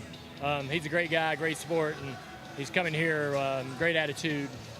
The guys are excited about what we can do tonight. And for Connor, we've talked so much about him this year, but in these moments that are obviously very trying for anybody, especially for a 19-year-old, what kind of resilience and just maturity have you seen from him? He's awesome. Yeah, it's kind of strange, to be honest with you, because he's so mature for his age, and you kind of gotta hold him back a little bit in these type of situations. We want to race for a championship, but we can't risk the next 2 decades of what he could possibly do behind the wheel of a race car. That's not worth it. So we will do whatever we need to do to make sure that we hand him off to his next opportunity in a good place and ready to go and rock. So he's already exceeded expectations this year for us and helped us have a really exciting, awesome year. But we'll see what we can do the rest of the season. But yeah, we just wanted to make all the right decisions that were good for his career long term, and try to make sure that he understands how to prioritize today versus the next 20 years. All right, last thing before we let you go. Are we going to hear you on the radio at all, talking to Parker at all tonight? Have you given that any thought? I found Channel 2, and so I do a lot of talking on Channel 2 to the spotter. And Josh Williams, he's a great spotter. He'll send my message if he thinks it's worthy for the driver. But I plan on moving up and down pit road and kind of helping all these guys a little bit if I can. And the things happen so fast here. It's really, and the spotters are filling up the radio. It's not a lot of opportunity really for me to dive in. But under caution, maybe there's some things that I can do to help some guys. If I feel like they need to pick up the urgency a little bit, right? Go take every run, right? Lead every lap. That's kind of the attitude that I think can serve you well in these kind of races. He certainly knows. Thanks for your time, Dale. Good luck. Appreciate y'all. Hall of Famer, so he's an asset anywhere. But, man, at Daytona and in the draft, Dale is just such a good sounding board for all of these drivers. And such an honor for Parker to get the call. I mean, I know we joke and have fun with Parker because he's our teammate and that's what we do. But the reality is to get a call from Dale Jr. and for him to enlist his trust in you at a place like this under these circumstances is such a big deal. And you talk about a proud car owner. And we talk about the chance to win a championship and all that, and they're going to have plenty of bullets in the gun when it comes to the postseason. But think about what they've done this year. 13 wins, 6 different drivers. Yeah, no surprise that Connor was able to get it done at Coda on a road course, and then you see Allgaier went on that incredible stretch right there. Homestead, Sammy Smith's able to get the win at Rockingham.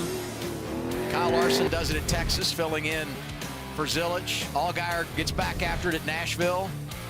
This was a big win here. Suarez, yeah, to be able to win his home country at Mexico, and then the Zilich train started again. Shane Van Gisbergen does it at Chicago. Then he was second at Sonoma to Zilich, who started a run of 3 in a row. And Wine Country, Dover, and then he kissed the bricks. That was victory number 100 all time for JRN. And we all know what happened a couple of weeks ago. 6th win of the year for Zilich. He's won 4 of the last 5. And then, of course, fell off the car in victory lane and the injury. But started the race tonight, came down under caution, got out of the car. They executed the driver change perfectly, and now Parker Kligerman sits behind the wheel. There you look at it. Most wins by most number of drivers to go to victory lane in a season by an organization ever. Yeah, the one thing I think we got to point out about Connor Zilich as well is I know he won the one race last year for Dale Jr., but he's tied for 3rd on most wins in junior motorsports history. It has only been there for, you know, not even a year, not even a full season yet. It's been awesome to see what Connor's been able to pull off. The respect industry-wide for Connor Zilich is at such a high level. It's been fun to watch the season that he has put together. So we continue to wait. Just a lingering shower. We've not lost the track, but it's going to be some time before we go green. And just grab a snack, dance, and have a little fun. Oh, a little dancing. That's what we do when we're under red. Let it rip.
Let's go back to 2022 summer race, Daytona. Jeremy Clements able to get the victory. Look at that. I mean, it's so cool for him. The caution came out, able to come back around. Second career victory, put him in the playoffs. Actually, they had problems in the inspection line, so they got the win, had it taken away. They appealed it, got it back, and he's another driver you can't count out tonight, one of the great veterans of the Xfinity Series. Let's talk to him. Hey, Jeremy, this is Jamie Mack up in the CW booth. You got me? Got you loud and clear, Jamie. I think I was going to have to scream, wake up, before you're going to talk to us again. Look, we just watched your highlight of winning here in 2022. I mean, what sticks out to you about that day? Man, what a special night that was. It was another rain-delayed race. Got started real late, and we survived all the chaos. Was able to put ourselves in position to race up front for the victory, and man, what an awesome night. Very unexpected, Jamie, honestly. So it was just so cool to be a part of it and win at Daytona. Such a privilege to even race at this track. So to win here is icing on the cake, man. Well, tonight's another special night. You moved to number 3 on the all-time starts list in the Xfinity Series behind Kenny Wallace and Jeff Green. I mean, that's quite an accomplishment, Jeremy. Yeah, thank you. That is an unbelievable stat. I've been here a long time, still blessed to do what I love to do, and be out here racing cars for a living is pretty dang cool, man. So just living it up, enjoying the time I got here, and hopefully survive the chaos that's going to come tonight and get this all-South electric Chevy in victory lane. Well, tell us a little bit about what you've learned in the first 21 laps here of your car tonight. I mean, you feel like you have a car that you can win with tonight? I mean, where do you feel like that you're stacking up? Yeah, with no practice, you know, our car, our Chevy, is a little darty right now, and it's a little bit of a hand pull. So I actually kind of, Richard Coleman, my spotter, was like, back out if you think you want to, and so I did. And so I'm going to let Case and the guys make some adjustments and get this Chevy driving better for me so I can go as fast as Xfinity Mobile win. But the speed it did have was promising, and it would suck up. So it's all there, so we just got to get to lap 100 and have this thing one piece to have a shot at it. All right, well, good luck tonight. And just make you feel any better, everyone we talked to has complained about the way their cars are driving tonight. So I think it's kind of a common theme throughout the field, and we wish you the best of luck, buddy. Oh, man, I appreciate it. That's good to know. And, hey, hopefully we'll talk after the race, after we win the race. Thank you. That would be cool. That 4 would be years good. old from Spartanburg, South Carolina, and you had the numbers there and where he fits in on the all-time start list. And if he sticks with it and comes back in 2026, next summer, he'll become the all-time leader. He'd pass Jeff Green and Kenny Wallace about 25 races or so away from clinching that. So just it's been a fun career for him, and I will say, you know, this is a family operation. Every time you walk in the garage, you see his dad, Tony, hanging around. There's been times when his dad, Tony, actually served as the crew chief on this car. For a long time, built the engines for this 51. They just stick with it and always find a way. And the fact that he has been able to take this family operation and win a couple of times at this level is really special, and just such a fresh approach and attitude, and a real fun guy, easy to root for. Well, his attitude's contagious. When we met with him earlier this year, before the season started, I feel like when he left, we all had a smile on our face and we're laughing. He just has such a good outlook on life, and his perspective on everything is awesome. And he's a favorite among the fans just because of that attitude, and hard not to want to pull for a guy like that. As we wait things out here at Daytona, let's go back to our studio in Carla. Thanks, Adam. Yeah, we know Daytona is always a big race, but this one is also meaningful as it's the 6th year that the Martin Truex Jr. Foundation has partnered with Xfinity and the Cup Series for Honor a Cancer Hero, running names of cancer heroes on the car. And Carson Quapple sponsoring 3 special stories of Rick Ballman, Mike Frank, and Stephanie Kearns. Now, Kearns underwent breast cancer treatment 2 separate times in her journey. Her favorite driver, none other than the #1 of Carson Quapple. And get this, if Carson were to possibly sneak a win, steal a win tonight, Kearns is in attendance and would be able to see that. So just a really great initiative in NASCAR. Kim? Yeah, and as we look at some of those cancer heroes presented by Advent Health, on the driver's side name rail of William Sawalich's car, you'll see the name Alex Santelman. That was one of William's best friends. They've known each other since first grade. They grew up together in Minnesota. But on January 1st of this year, Alec woke up with pain in his upper right leg and was later diagnosed with a rare and aggressive form of bone cancer. Now, despite that devastating news, Alec's resolve has never wavered. Even in the face of cancer, Alec refuses to let go of his dreams. You see him there with his friend William. He plans to attend Bethel University and play football. So some really inspiring stories through this program. So we want to thank Martin Truex Jr. Foundation and the NASCAR Foundation as we honor cancer heroes. No doubt, Kim, it's been a very special relationship. There you see William Sawalich sitting on the pit lane. And another driver that we have high hopes for tonight when you consider what they've done recently, such a strong summer. And, you know, it didn't work out for them at Watkins Glen. They were caught up in that big crash, but someone that was running really, really strong late in this race in February here at Daytona. They had a rough start to the season. High hopes with Sawalich coming into this year, and the beginning of the season didn't go. I mean, they had speed, but they just weren't getting the finishes. A lot of accidents. But yeah, I mean, they've been super consistent here of late, and the speed has been there as well. And I just, you know, I've said this about Eckes earlier today. You expect that out of rookies. You're going to have some ups and downs. I think Zilich has set such a high mark for rookies this year that it kind of changes your perspective. But I think Williams done a great job and continues to you know, to get better each week. Well, and you and I talked to Jeff Mindering a couple of weeks ago, his crew chief, who's a veteran, has worked with so many young drivers. And he couldn't hide the confidence that he has in William and the changes that he's made and the growth that he has seen. You and I from a distance can analyze it, but we don't really know.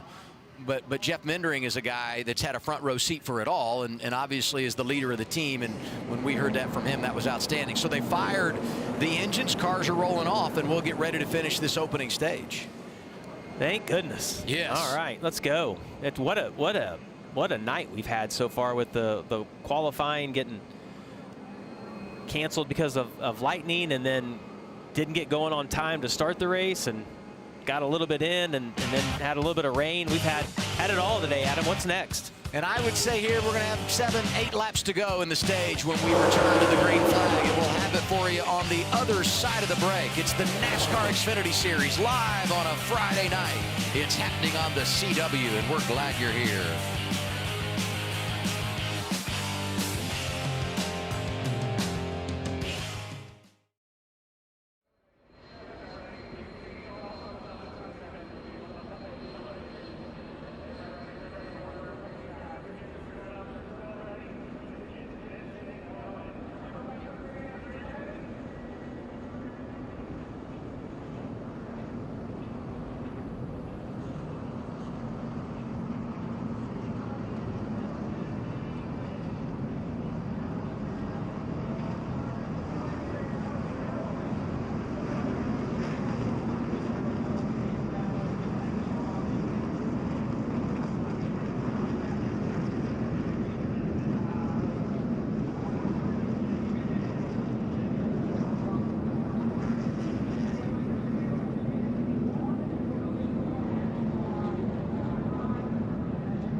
Looking for a cable news network which respects all Americans? Then you have a new home with News Nation. See why News Nation is news for all Americans. To find News Nation on your screen, go to newsnationnow.com. Let's do a little 21 radio. Here's Austin Hill as we anticipate the green flag. So if we get back going, you're saying that it could potentially be like a lap 50 thing, or what are you saying? It could just pop it up like it wasn't anything there other than this sweet little cell that's on top of us, but now it's coming up, So lap 50 is the halfway point. That would make tonight's race official. And I would say normally you could have a red flag and drive the track and all that later, but the reality is we've already had such a long delay, so that could factor into how NASCAR manages the night if we get more rain. Front row for the restart, 7 to go on the stage. Sam Mayer, Sammy Smith.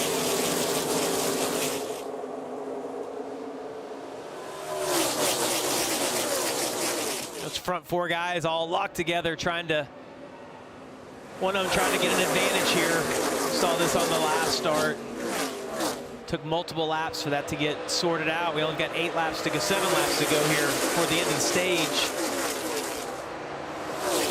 Allgaier, we know, racing for that regular season championship, wants to get as many stage points as he can right here. He got his teammate right in front of him, Sammy Smith. Sammy Smith got to win at Rockingham. Wants those playoff points. Take everything you can get. Same for Sam Mayer, who got the win at Iowa. Got to think the intensity for all these guys, if they think they're only going to race to lap 50 or halfway of this, is going to pick up, but we got to get to the end of the stage first. The other thing I would say is this could be a little bit of a dress rehearsal for a late restart if we are able to go the scheduled distance. When you put yourself in these positions, you can learn what you might be able to do later on if a similar circumstance arises. 6 to go in the stage, and we continue side by side in those first 5 or 6 rows. Yeah, and if you go back about 6 rows to the blue and white car, you see Anthony Alfredo had a big run on the outside. Christian Eckes pulled up and blocked him in turns 3 and 4 the last time by. Had a little bit of momentum here. We'll see if he tries to sneak back to the outside. It's so far around on the very top if they're too wide on the bottom. 5, 6 rows deep, 2 wide, some 3 wide back there as they come through the tri-oval, back to the start-finish line. 5 to go, stage 1. Just dead even on the front. Like neither of those lanes can get any momentum built up. They keep using the side draft to slow each other down. 21 car, the splitter is all over the ground. You see on the entry of the corner and the exit. Junior Motorsports train down low. Sammy Smith in front of Allgaier. Carson Kvapil behind them. Jeb Burton hops out of line. The red, white, and yellow 27. Yeah, and when they hop out of line, depending on which side they go, it'll hurt one of those lanes. When they get 3 wide like that, I would think the outside lane is going to have the advantage with more cars being in it. Jeb gets back in lane, 2 wide now, all the way back. See Sammy Smith trying to work that side draft, but Mayer, neither of those guys can shake each other. You almost got to let enough laps run out that some handling comes into this, or somebody has to check up, gets tied off the corner, loses that little bit of momentum.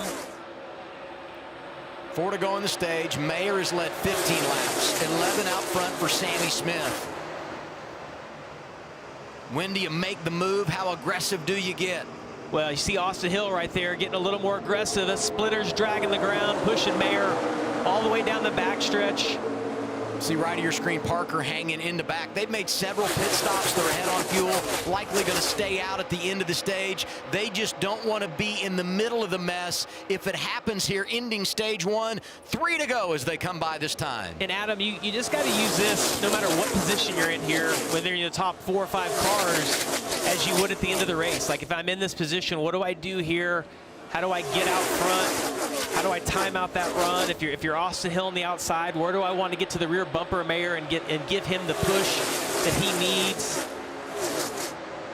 Sammy Smith side drafted again on the exit of the corner. We're 3 wide, about 6 or 7 rows back. Is that going to mess the momentum up out front? I don't like that Allgaier can't stay closer to the 8 car. Sammy Smith on the inside. You see they can't stay connected. All those Junior Motorsports cars now have about a car length in between them. That's got to give the advantage to the outside of Sam Mayer, Austin Hill, Brandon Jones. See, Mayer finally is able to clear them. Brandon Jones giving Austin Hill a little bit of a push. 2 to go, opening stage. Outside lane in control. Mayer, black and green, 41, drafting help from Austin Hill. Yeah, and if you're Mayer, oh, you would have thought he would have went down and blocked the 8 when he saw that little bit of a run coming there when he finally got clear of it. He chooses to stay up in front of Austin Hill. Must feel like that's going to be the best push. Outside lane, Christian Eckes is there. 4th car in line right behind him. Anthony Alfredo in a 42. Look how much tighter that top lane can stay together than the bottom, but it doesn't seem to be hurt the speed of the bottom lane. You would think they could generate a little bit more momentum as you see Allgaier now moving up to side draft. He's probably the most aggressive side drafter in the Xfinity series. It's really hard to do the side draft when you're on the bottom. It's much easier when you're on the outside to manage that because you're kind of looking out your left side driver's window. You just judge it so much easier than you can on the bottom. Coming off of turn 2, final time, opening stage. Dead heat at the front. It continues to be Mayer and Sammy Smith. You see Jeb Burton trying to get those stage points. They're pushing and shoving. Oh, they got aggressive right there. Getting down the line. Big dance behind the leaders. Lots of sparks flying. And there goes one out of line. They're crashing as we end the stage. Caution is out. Who was leading at the time of caution? And it will be at the instance of caution when we officiate it because this is the final lap and we pay points. Final lap of the stage. It looked like Allgaier was actually involved in that. I saw sparks shoot out of his car. As you see, looks like some damage to the left front of Carson Quapple's car. Yeah, a couple of rookies involved. You had Quapple and you saw the 54, the red Toyota tonight of Taylor Gray. There he is. Yeah, he had a huge slide. It doesn't look like there's significant body damage, though. A little bit to that rear bumper cover that they'll be able to patch that up. I think he has a flat tire, too, though. I see a little bit of smoke. They just couldn't stand it, you know? I mean, well, and that's what, right? I mean, that's the last lap. You get that little bit of a run and you take it, and man, once they get 3 wide, it's such a different race. They were so disciplined for all those laps leading up to it. I mentioned, you know, when you're paying points into stage 1, into stage 2, or ultimately the end of the race, it's the time of caution and who's leading at the time of caution. And it was the 8 of Sammy Smith, so he will win the opening stage. It's his 3rd stage victory of the year. First time he's been able to do it on a drafting track. You know, this is a venue that's not been good to him. Best finish for Sammy Smith at Daytona, 19th, but he won at Talladega last fall. De Benedetto was getting out of line trying to make it happen, and once he made it 3 wide, that's when the pushing and shoving really began. Yeah, and you see Jeb Burton right there was on the inside of Carson Quapple, makes contact with the left rear. Dean Thompson has some contact. Big contact for the 1 right there on that left front fender. Sanchez barely sneaks by. Matt gets a good run, gets to the inside. The 27's following him through, and that 1 just didn't give enough room right there. I don't know if he didn't know that there was another car in line, or if he was getting pinched from the outside, just trying to manage that. That could have been a huge wreck, though, and it looks like most of those guys were able to escape.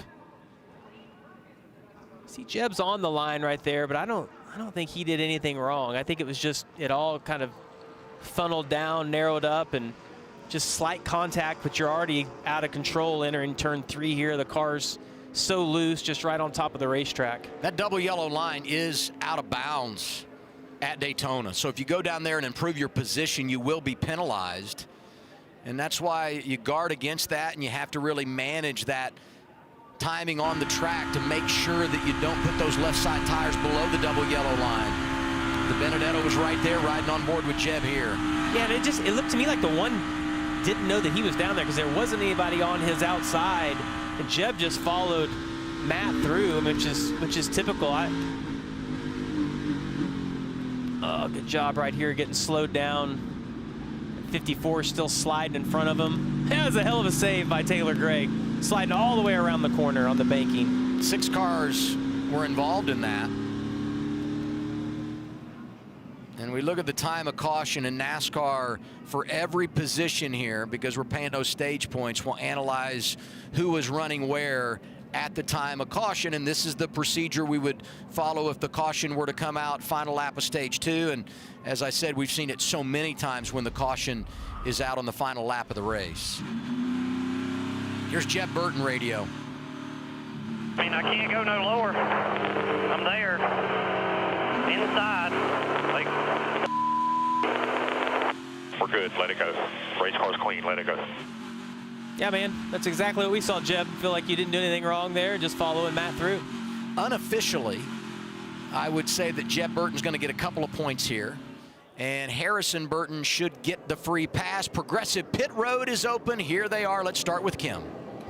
Yeah, 21, top of your screen. The car handling overall was good, but the splitter was slapping almost every lap, causing the car to be draggy. You see the 41 under him. They will take right side tires only. He said just got a little free with the 21's pushes as they finish up their stop, Dylan. Matt DiBenedetto went from 33rd to 4th on that run. Only request is that they tighten the race car up just a little bit. They'll do that with air pressure. Sammy Smith, second from the top there, just right side tires. Said he was really good out front, a little bit squirrely in traffic. The race off Progressive pit road, a mix of 4 tires and 2 tires. Mayer gains a spot. Almirola, who had made multiple pit stops prior to this cycle, gains 13. I'm assuming, you know, they just top off there because they had already come down and gotten their tires, and a few drivers stay out. We'll reset all that in a moment. First, let's take a look at what fuels Austin Hill and Connor Zilich, brought to you by our friends at Sunoco. I truly believe that out of all 3 series in NASCAR, the Xfinity Series brings on the best racing. The speed, the adrenaline, the feeling is indescribable.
CW Sports coverage of the NASCAR Xfinity Series is brought to you by Blue Chew. Skip the pit stops. Stage 1 complete for the NASCAR Xfinity Series here at Daytona. And now we look at our leaderboard and who's at the top of the pack in the race to Mobil 1 victory lane. A lot of strategy going on here. You know, Love and Kligerman had made pit stops and gotten tires topped off with fuel in those cautions prior to the end of the stage, so they stay out here. They're 1-2. Sam Mayer got the 2 tires, won the race off pit road, so he's in 3rd position. Eric Almirola had also made some pit stops prior to the end of the opening stage, so when they came down there, they just topped off with fuel. He's 4th, and Christian Eckes comes off in the 5th position right now. He got 2 tires in that cycle of stops at the end of stage 1. Austin Hill, by the way, is back there in the 12th spot, and Sammy Smith, who won the opening stage, got 2 tires in the 8th position. Yeah, hopefully we can get into a little bit of a rhythm here and get some laps run to find out, you know, who has the best cars. It's taken 6 or 8 laps each time we get started for it to get where it's not too wide. Got some new players at the front with Jesse Love and Parker Kligerman. See what these guys can do, and if those guys that were good in the last stage, Sammy Smith or Austin Hill, Allgaier, if those guys can get back to the front and where they choose to make their moves and if they have the speed to do that. Hometown driver Daniel Dye carrying the racetostopsuicide.com onboard camera. 15th is where he was prior to the choose, and I said Sammy Smith is 8th. He was 8th prior to the choose. Looks like the 8 car, though, going to restart on the inside lane here. Front row, Love and Kligerman. Love takes that outside lane. Led 30 laps here in February, got his 2nd career victory. It's time for stage 2 at Daytona for the Xfinity Series. Great start on the outside. Mayer already on the bumper, and Jesse Love, they got a little bit of a launch, it looked like, on Parker on the inside. See, Eckes is going to be able to now get to the back of Mayer. Why Mayer wasn't able to stay hooked on to the back of Jesse Love better than that. I like the pushers in row 2 for both lanes. You talked about Mayer, Almirola, nice shove here for Parker Kligerman in the 88. Yeah, and you saw the 41 get to the 2's bumper, and it was almost kind of that beach ball effect where he wasn't able to lock into the bumper. It pushed the 2 away. 2 just cannot, it's that outside or inside as they surge back and forth. They just can't get quite enough momentum to break the plane of the bumper and get free.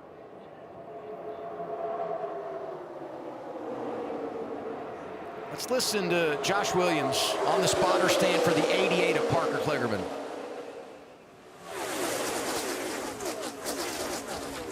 Still there. On the way up here. We're trying to slow you down. One back. Bottom of 3, yeah. Bottom of 3. Outside even, half at 19, then 1 off. Just a 44. 2, still 1, then half. 19 struggles a little bit on exit, and then he tries to get recharged. Went 3 wide behind that 19. 20 went middle. 1 back 19, then 1 off to 3 wide. Still just 1 outside. 3 wide, 3 rows back. Still just 1 outside, tight with you. That middle lane fell back once they got to the corner. Still just 1 outside, half back 19, then 1 off to the 8. 8's trying to work middle behind him. 1 back to the 8, working middle. Go to the 8 here if you need. Go to the middle. Just 1 outside. Just keep this 8 for now. Still just 1 outside, 1 back to 3 wide behind. Still just 1 outside. Middle and bottom still equal help. Still 1 back to the bottom 19. Still half bottom. Still half. Just 1 outside the very top. The 41. As you listen to all that information and you're a driver inside of the car, it sounds like a lot, but you're just wanting them to paint the picture of everything, of where the momentum is, where it isn't, who has the speed, who doesn't. So much information. I feel like it's a little overwhelming for us watching right here, but when you're inside of the car, all of that makes sense. You're looking and you're out the windshield, taking it all in, also looking at the rearview mirror, and you want all that because it's really a verification, I think, of what you already think. But when they start saying that, it all starts syncing up and making sense. It's great stuff right there. But for Parker, I mean, talk about the fact he hadn't been in one of these cars, hasn't driven for Junior Motorsports this year, and all the things you have to adapt to on the fly. And then on top of that, no chemistry with the spotter at a place like this. Totally. It's got to be really, really difficult for Parker. Here's Dylan. Well, and just want to take note of Sammy Smith in the 8 car here as he gets to second in line on the inside lane there. Spoke with Philip Bell and Sammy earlier today. Their plan was be aggressive. They felt like when they won Talladega last year in the playoffs, their stage 3 track position up front kept them out of the wrecks. They had a little bit slower pit stop there, so knew they were going to be aggressive to get back to the front. Here they are again, battling for the lead now. And look at how much more aggressive this stage is than what we had in the first stage. Look how many are 3 wide. We didn't see this initially. We saw 2 wide for a while, but I think that the intensity is starting to pick up right here. Everybody's wanting to get to the front if we are just racing to halfway. Problem once again for Carson Kvapil. Yeah, it looked like he has a left front flat. You got to think it's been rubbing where he had that damage in left front fender. Parker has his hands full. You see he's trying to manage all 3 of those lanes, and we talked about that spotter, just explaining to you where the run is coming from. And if you've ever stood in a spotter stand, we get to have this incredible perspective right here, kind of zoomed in, but they are so far away at these tracks, and looking through binoculars, what the spotters are able to do is incredible. Parker doing a great job out front, but they're coming from behind. 8, Sammy Smith looking outside. The 11 right behind Parker now, Justin Haley in the mix in 4th. You got the 00 up there, Sheldon Creed making a play. He was very quiet in the opening stage. A whole lot going on, and the faces at the front starting to change a little bit as we've hit 10 laps complete in stage 2. Yeah, the one thing that sticks out to me this drafting track race is we saw an RCR car on the front row, and all year long when we see them in the front, they're hard to pass. They can manage the race. Jesse Love does not have a car that looks anything like what we've seen. Oh, and Parker gets split right there. Gets hung out, and that's one of the things I think from the spotter, right? You talked about trying to get used to working with your spotter. It's going to take them a little bit of that. The spotter's not going to be overly aggressive on the blocks initially. Parker will get used to how they're calling that and be able to manage that a little bit later. As Parker falls back, look a couple of cars behind him. You got Leland Honeyman in the 70 right behind him. Harrison Burton back in the top 15. He lost 2 laps, got 2 free passes. We ride on board here. He's right back in. Yeah, you see him trying to manage both of those lanes, was in the middle. Felt like he needed to be on the top side right here. You see Dean Thompson on his inside with all that damage from one of those accidents where he's gotten into the wall, but both of those cars still appear to have plenty of speed in them. Familiar scene here at Daytona. If you're a Justin Haley fan, he's got his car out front so good for Team Colleague back 2020, 2021. Couple of wins here. His only Cup victory coming right here at the World Center of Racing, summertime a handful of years ago, and now he's got the field in tow on a Friday night.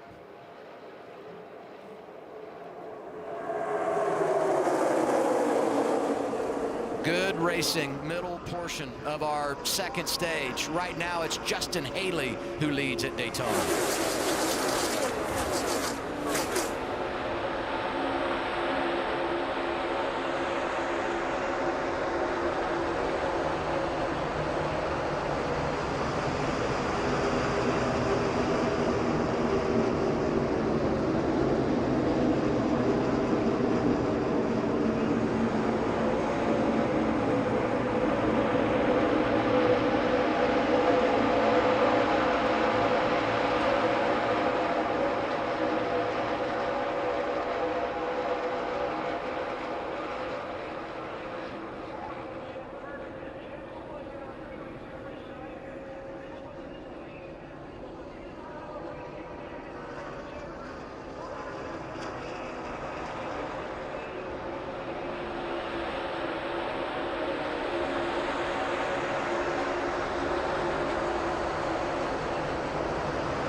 14 laps to go, stage 2, NASCAR Xfinity Series racing at Daytona. Justin Haley leads Jesse Love.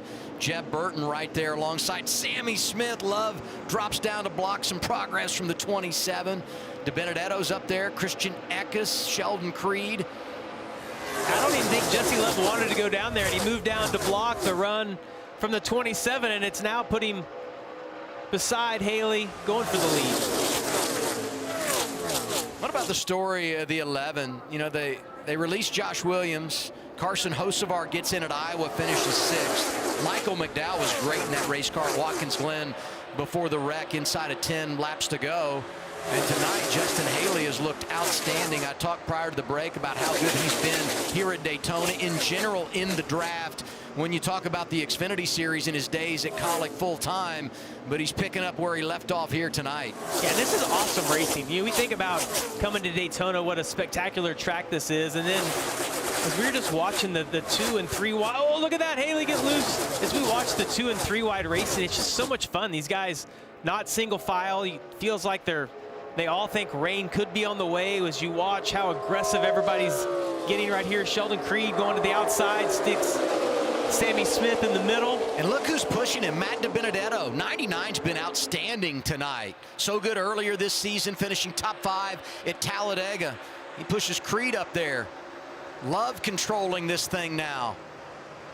Christian Eckes is in the mix right behind Jeb Burton in that low lane. And if you look back a little bit, about six rows, you'll see Jesse Love's teammate Austin Hill. I've been watching him trying to work the bottom underneath guys, but honestly, Adam, with the 4 tires, has not been able to make up the ground that we expected him to. It's just been so hard tonight because this is exactly what we've seen. Nowhere to go. It's side by side by side, 2 by 2, all the way back, and so not much room to operate. And now they come up on the slow car of Carson Kvapil, and this is always dicey when you got the draft coming. Yeah, this shakes things up for sure. It just disrupts the lanes and side drafts and everything that happens. You see Mayer's going to be in a bad position right here. He's still 3 wide when they come off turn 2.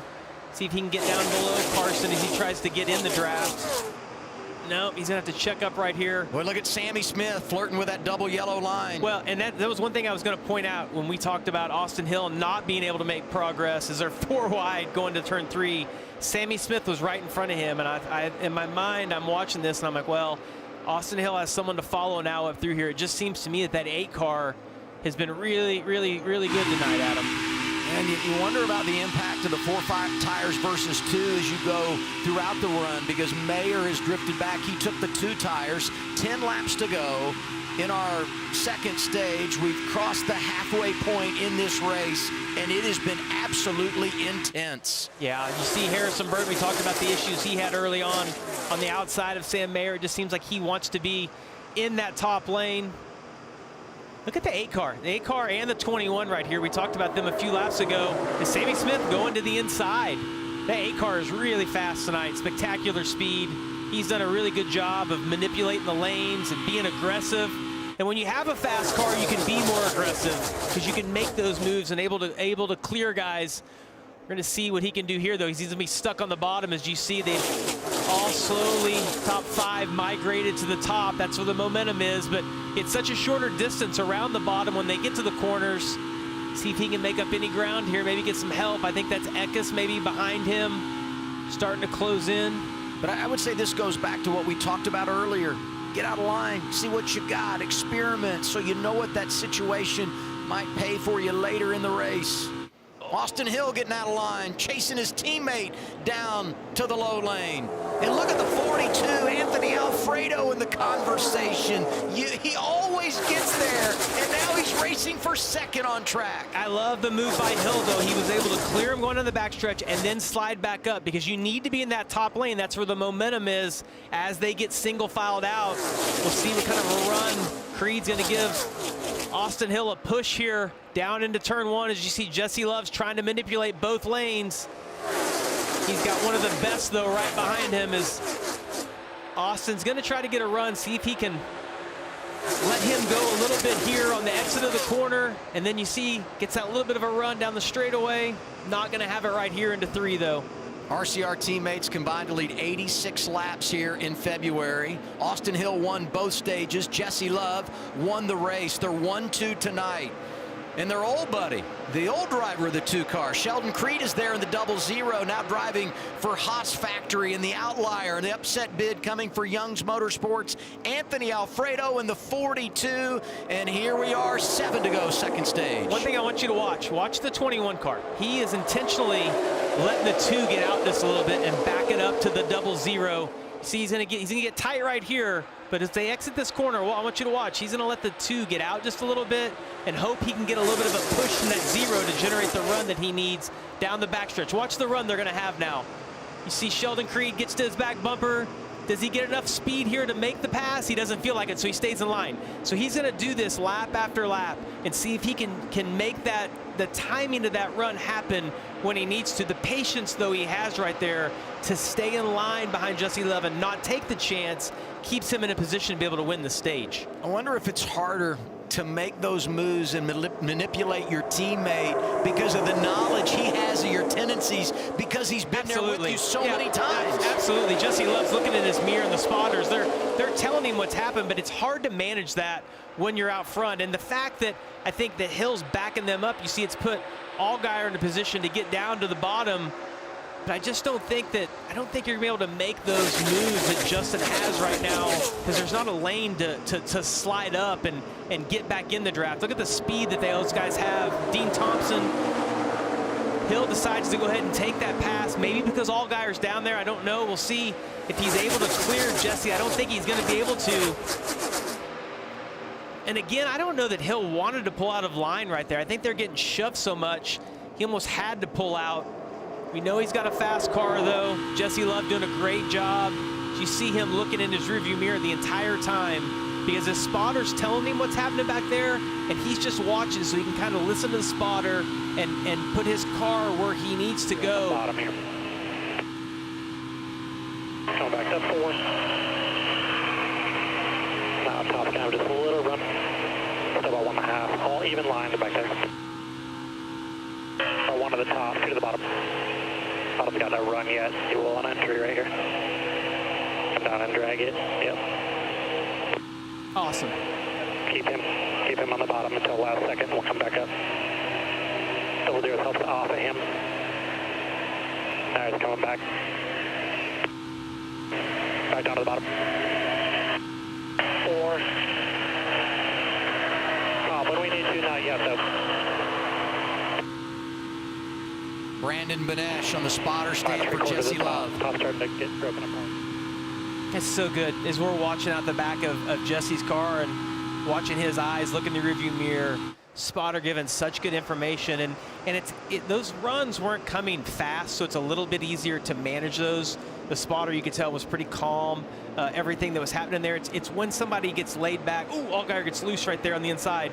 It's when somebody gets that massive run or both lanes are coming and you can't block both of them that it gets really hard. But Jesse's doing a great job. He and that spotter working together so well. Going to be 3 laps to go as we come across the start-finish line in our second stage. RCR teammates out front. Jesse Love leading Austin Hill. The duo is combined to win 11 of the last 21 in the draft. It's not by mistake that they're out front, but some good drivers behind them. Justin Allgaier, who won here. Sheldon Creed, who's outstanding in the draft, looking for his first career win. And a whole lot going to play out between now and that green and white checkered flag. You see Austin Hill zigzagging back and forth. Oh, look how loose he gets right there as he gets to the inside of Love. 3 wide for the lead. Allgaier down low. Hill in the middle. Love outside, and there goes Sammy Smith. Caution is out. And it comes as we hit 2 laps to go in our second stage.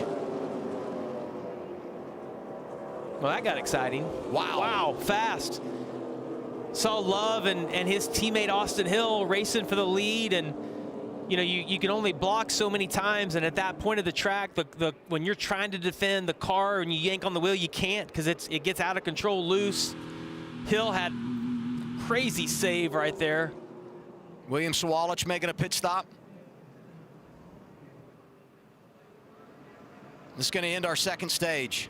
So stage 1 and stage 2 both going to end under caution. That was awesome. And the man that won the opening stage, Sammy Smith, is one of those a part of producing our third caution of the evening. I don't think there's much damage to Sammy Smith's car. It looked like he spun, but I didn't see any contact anywhere. That side of the car looks perfect. Yeah, it looks to me like they 4 tires, some fuel on that. He'll have to start at the back for pitting early, but has a super fast car tonight. And we'll await official word from NASCAR on the stage winner and exactly where everyone was at the immediate time of caution. And how crazy is it? You don't see it play out often, that you have to use the time of caution to determine who wins the stage. That's what happened in stage 1. And here's the run that made all this happen. And you see Creed goes with Austin Hill, and that's what ends up what gets Austin Hill so loose. Allgaier gets to the inside right here. Looks like Jeb Burton gets into the back of Sammy Smith. Almirola gets caught in it, Sawalich. I think Eric had the most contact of anybody right there. See Jeb Burton, you see he push-ups just a little bit, and then the 18 packs a bunch of air on that left rear. I don't think Jeb had any control right there of his car as it was pushing up, got into the 8. That could have been a whole lot worse than it was. We've said that multiple times tonight. This would be a good perspective right here. Keep an eye on Jeb Burton. That 27 car as they're going to go around here. God, Hill has a great save. Those 2 guys side drafting. See Sammy Smith right at the back of your screen. Jeb's up the racetrack a little bit, but the one thing that I saw is you see the 18 was right there on the quarter panel of the 27. I think moving him up the track is just, everybody ran out of real estate. Justin Allgaier scored the leader at the time of caution, so he's going to get the stage victory. Yeah, you hear Jeb's out of the gas, knowing that it's not going to turn right there, trying to get off the 8.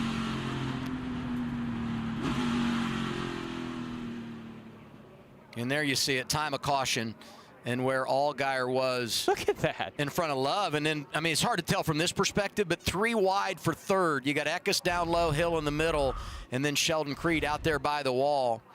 And Harrison Burton right now being shown 7th. How about the fact that you're 2 laps down, you get a couple of free passes, back on the lead lap. Would have never guessed that. And you're going to score some stage points in stage 2. Remarkable. Allgaier has a series-leading 9th stage victory of 2025, and it comes under caution when this happened a lap prior to the green and white checkered flag at Daytona.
CW Sports coverage of the NASCAR Xfinity Series is brought to you by Progressive. Save when you bundle home, auto, and motorcycle insurance. Visit Progressive.com.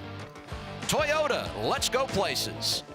And by TrueWork. Upgrade to the world's most technical performance workwear.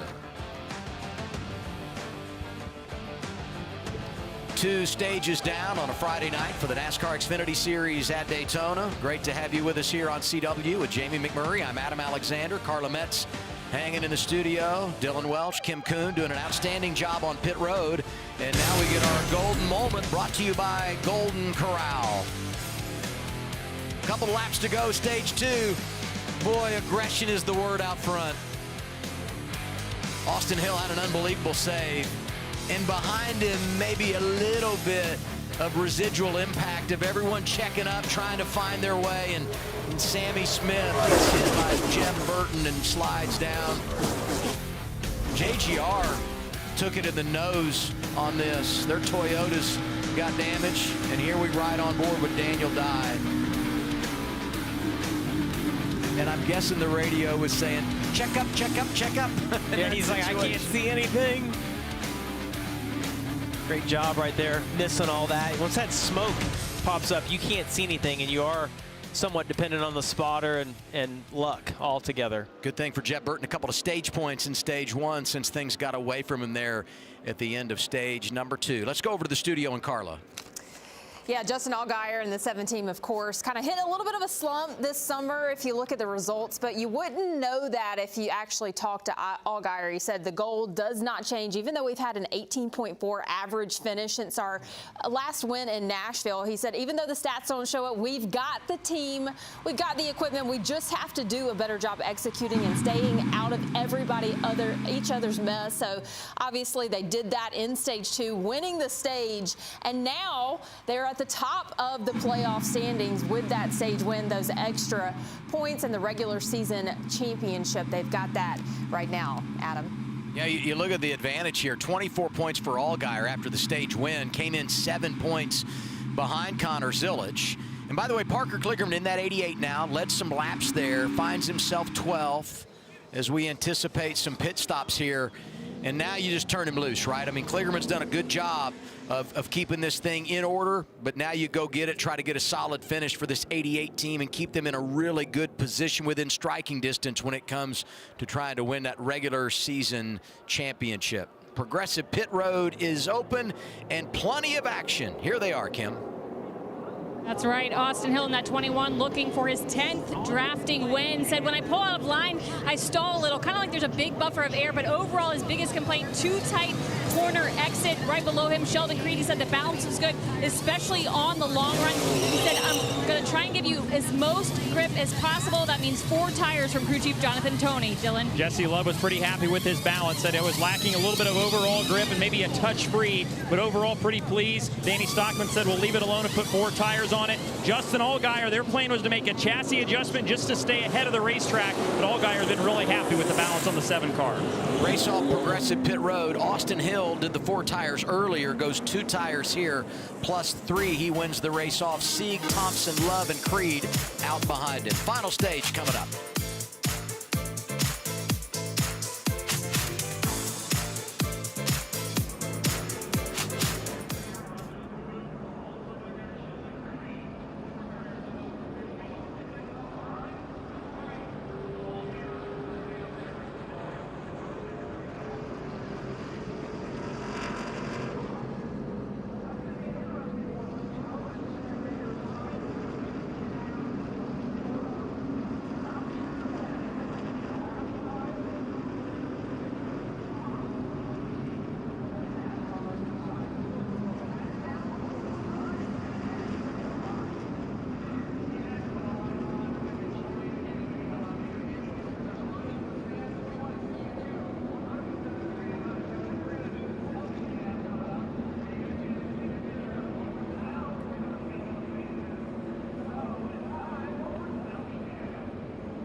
Things are heating up in Austin this weekend as we get ready for Gambler Days inside the Moody Center. Well, last week in Nashville, we had some great moments.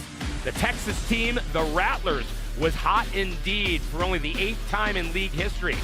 They go 5 for 5. And the host Nashville Stampede, well, none other than 2 walk-off wins to have their crowd going crazy. Jose Vitor Leme, perhaps the best this sport has ever seen, is back from injury this weekend. And it all starts tomorrow.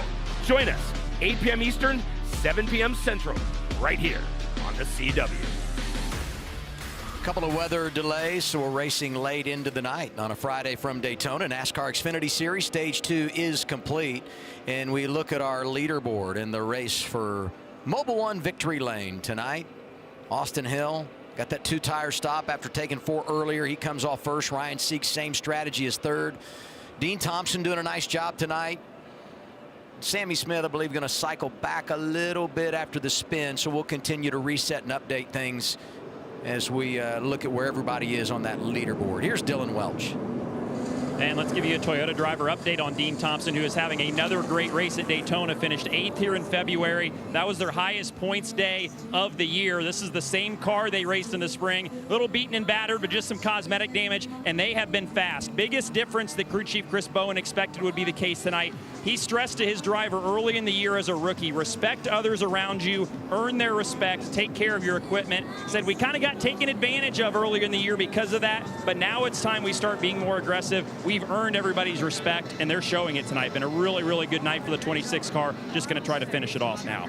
Allgaier won that second stage, Dylan, and they took 4 tires, so he lost some track position there, but he is on 4 for the stretch run. Couple of penalties to pay off. Sam Mayer, who's been great tonight, removing equipment, and the 54 of Taylor Gray had his crew over the wall too soon, so they will come from the rear. Blaine Perkins gets the free pass. He is on the lead lap. 35 cars on the lead lap. Final stage coming your way here at Daytona. Front row, Austin Hill, Ryan Sieg. And make it Ryan Sieg going to the outside. So Jesse Love starting front row with his teammate.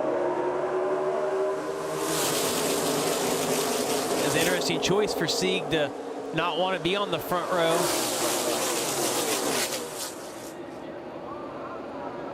But I think it's a great decision based on what we've seen at these type tracks. We know that 21 is going to be a factor at the end as Sieg gives him a huge push. They're both able to clear the inside row of Jesse Love. Well, comes for Anthony Alfredo here in a 42.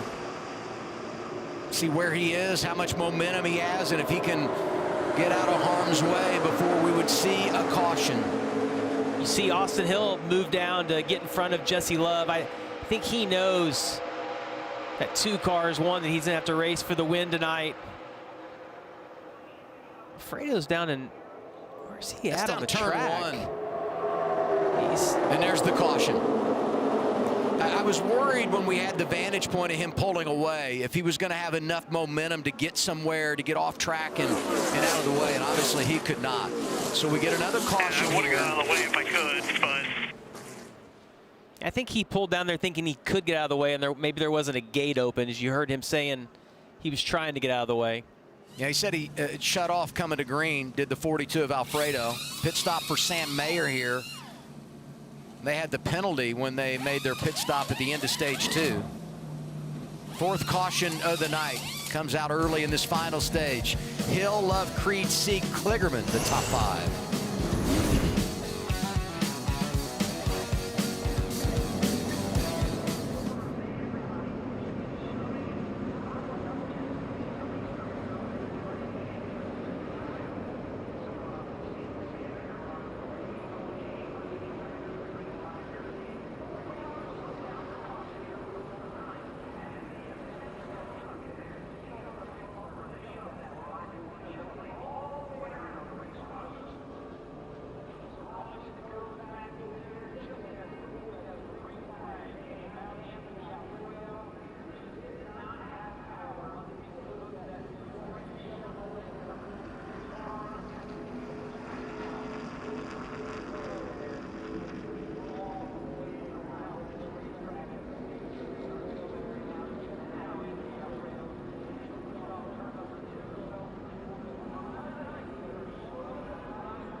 Next week, CW Sports Saturday is back first. It's the AVP League Championship Weekend from Chicago, where the best battle for the crown. Then the NASCAR Xfinity Series rolls to Portland, the penultimate race in the regular season as the playoff push continues. Finally, it's the season premiere of CW football Saturday as Idaho takes on Washington State.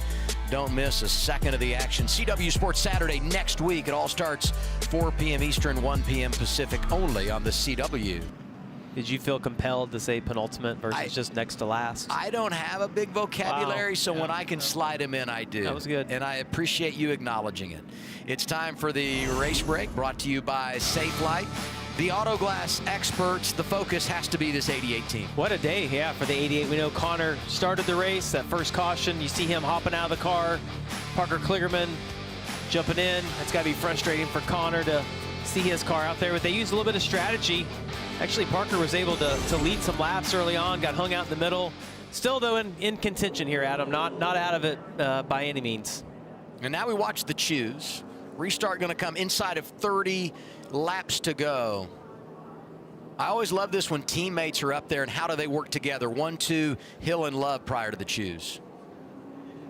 And I think both of those guys know they want to be in control of this race. So I would expect to see them both take.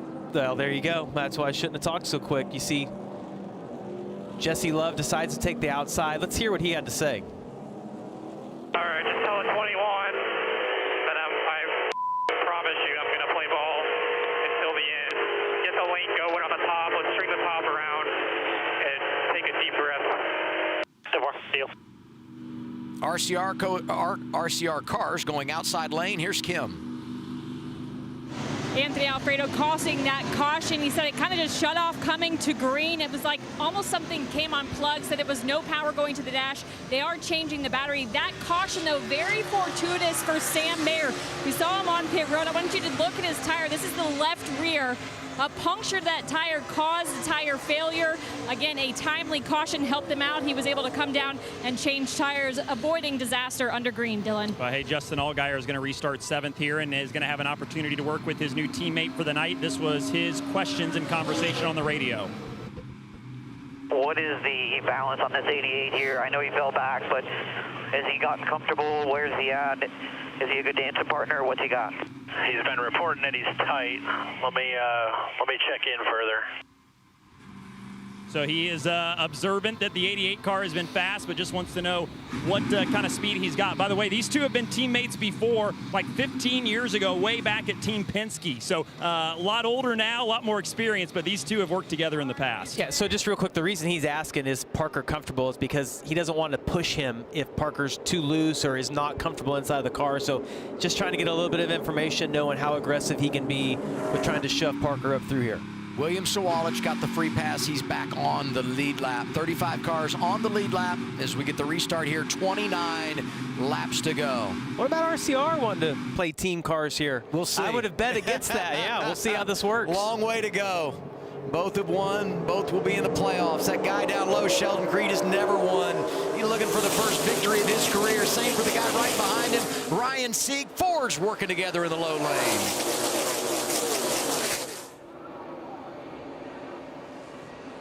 And how about those Fords? Look at Sieg able to push.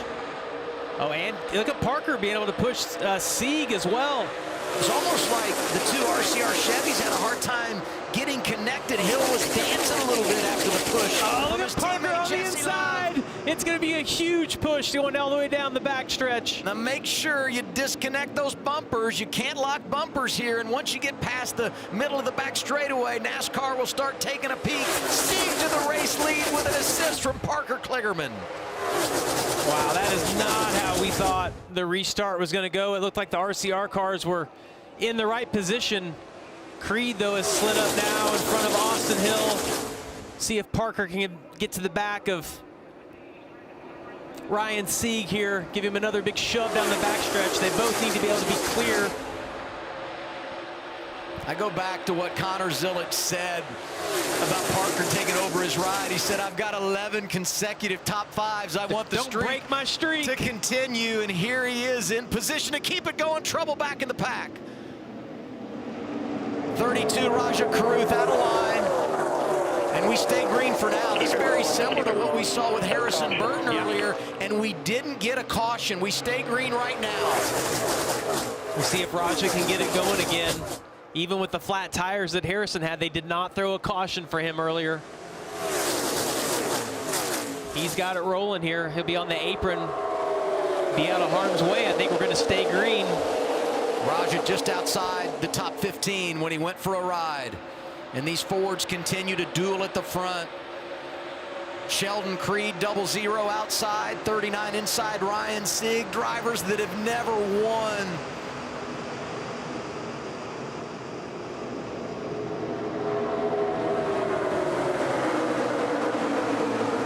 These guys on the inside, for some reason that inside lane cannot stay sucked up quite as tight as the guys on the outside can. Creed's given a little bit of room to Ryan Sieg on the inside. It makes me nervous because I keep seeing Austin Hill stick his nose out. Like, is he comfortable with trying to push Sheldon out front, or is he going to make it 3 wide and stick Sheldon out? You just can't. It's not that you can't trust people, but everybody's out for themselves in this, and you don't want to leave that door open.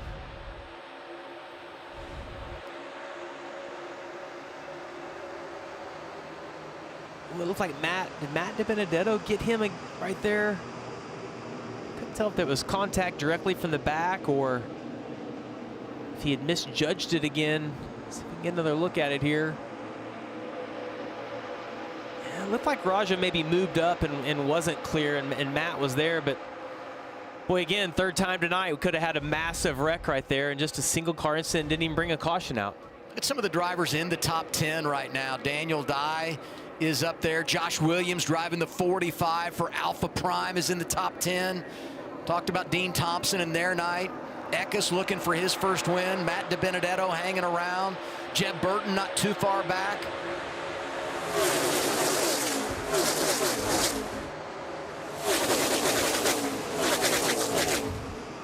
$25 laps to go. Look at Allgaier side drafting right there, the third car back, trying to slow the run down that outside lane has.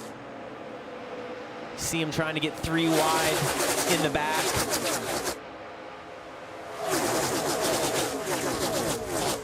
Still have 34 cars on the lead lap. Only car out of the race, Parker Retzlaff. And the racing at the front intense. It's Sieg and Creed leading the way.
Aerial coverage of tonight's race brought to you by the Lucas Oil helicopter. And this is a great vantage point as you watch the pack coming to 20 laps to go, and a pair of drivers out front that have combined for 19 runner-up finishes. Neither has been to victory lane. They're 1-2 in that category without a win. Sheldon Creed, Ryan Sieg. Could tonight be the night that they add their name to the list of Xfinity winners? Well, and no one's been able to get, break the plane of that front bumper and clear anyone. And as you watch this, you got to really pay attention about 5 or 6 rows back, because that's where they keep getting stacked up. The front row really can't get locked together, but as you watch back about where Eric Almirola is or Christian Eckes, that's where it keeps packing up, kind of that accordion effect, and all those guys playing bumper cars, and that's when you see somebody get spit out, and it'll bring the caution out. So it's interesting to watch the runs, how they're being generated, and where they're coming from. Talk about drivers that haven't won. Parker Kligerman has not won in an Xfinity car either. So close so many times. He wouldn't get credited with the victory tonight, but oh, would this be a celebration and a night to remember for him, driving the 88 as he steps in for Connor Zilisch. Yeah, Eckes making a move here, made it 3 wide on Dean Thompson, got to his outside. You see that's disrupted everything in front as well, as guys trying to figure out where they need to go. Do they want to block? Do you want to stay committed on the bottom or move to the top? You see Jesse Love and Austin Hill moving up to try to protect that outside. Oh, that's allowed the front two, though, to break free of Parker Kligerman and Ryan Sieg. See those guys now going back to the bottom to protect.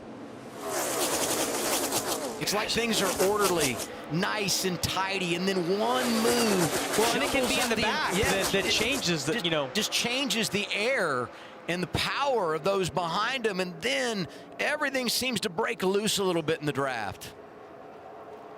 I saw Sieg and Parker go back to the bottom. I think I'd want to favor to the top right here. If anything, if this does get single filed out, it seems like they always want to migrate towards the top. You can kind of run the middle and then manipulate both lanes. Parker's done a great job tonight. You see it, he's put himself in a good position. I wonder if Connor Zilisch is nervous right now. I mean, what are his emotions sitting on the pit box? Injured earlier this year, didn't race at Texas. Kyle Larson stepped in, went to victory lane. It's been a remarkable campaign for that 88 group. In position again under some wild circumstances as we come back to 17 laps to go. Well, and Parker's in a great position right now because he's got Justin Allgaier, his teammate, behind him. So if they can lag back from Sieg and produce a run, you got to think that the 7 will go with the 88 to try to go for the lead, but it's going to be about getting that timing worked out. You see Parker's doing something similar to what we saw Austin Hill do earlier, kind of lagging back a little bit, trying to back up to the 7 car to then get locked together and push all the way down the straightaway. Look at those regular season points with Kligerman up there in second. We would exit Daytona as they run right now with Zilisch only 10 behind Allgaier, 2 races to go, and now the RCR cars making a move down low. Hill out of line, Love going with him. They did. That's going to be a hard move to make, though. You see Jesse Love moving up, trying to do the side draft. There's just so many cars in that outside lane. I think you should have waited a little bit for that move. Might be a little bit early. We'll see. But is it good, Jamie, that you do it now so you learn what does and doesn't work so you have time later? You know what I'm saying? But here's the thing. If I'm the 88 or the 7 and I see that 21 getting the run on the bottom, maybe I move down just to get in front of him, to have him push us to the front. We know how strong the RCR cars are here. You see the 7's got a hold of the 88. Let's see if they do anything with this run they're going to have. You're going to get impatient when you're in the outside and you see the inside lane start migrating forward, but it's too late now. They've committed to that top. The 21 has worked his way to the front. Looks like Connor's rubbing his head, stressed out. Incredible run in that low lane for the RCR Chevys. 21 is Austin Hill. He's won here 3 times. Jesse Love right behind him in the 2, 1 here in February. And they're working on another position out front with 15 laps to go. Matt DiBenedetto right behind him, and look at the 70 up there making a play. Leland Honeyman is making it happen in the draft, driving for Coke Family Racing. See Parker's going to get to the back of the 39 right there, but just a little bit of a bump. The 21's just side drafting, trying to bog that outside lane down, and then you watch him, he'll pull down to the bottom of the track, kind of use the momentum that he has. He's hoping he can time that out just right with the push from his teammate Jesse Love behind. See, they've lost a little bit of that momentum now. Parker clear as well. See if the 7 can get to his rear bumper. Here's Dylan Welch. But Hank, just wanted to give a quick note on the 39 Ryan Sieg. Talked to him before he got in the car. At Talladega, the last drafting track in this style, they tried some things on this car, and Ryan said we were frankly just bad. We were really slow. We took that stuff out of the car, he said, for this weekend and tried to evolve their setup based on what they had in February. It has worked. They are really fast and in position to upset the playoff leaderboard here if this holds strong up front. You know, he's a great drafter, but they really have not taken advantage of the draft races this year. His average in the first 4 races in the draft this season for Ryan Sieg, 26.2. So tonight they need to take advantage, and he's doing it out front. 13 laps remaining at Daytona. Oh, you see Sammy Smith pull out to the bottom, and that's going to hurt Austin Hill's lane. When they start getting 3 wide because of that, you'll watch the outside lane with more cars in it. Just has more speed because of the momentum of having more cars in your lane. And so that's one of those things you can't control if you're Austin Hill, Jesse Love in the front of that lane on the bottom, is if they pull out and make it 3 wide behind you, it just starts bogging you, pulling you back. It's amazing the energy of the draft and the residual impact as you work your way back through the field. And I'd love to see Parker, if he and Allgaier could generate a run to get to the lead and then try to control the race in front of Ryan Sieg. Sieg's done a great job, though, to maintain that. You just got to wonder, is there a little bit of riding going on with the Junior Motorsports cars behind them, or do they just not have the speed to get the run that they need? 6 drivers in the top 10 looking for their first career Xfinity victory. Anxiety is on high. The intensity and the aggression is as well.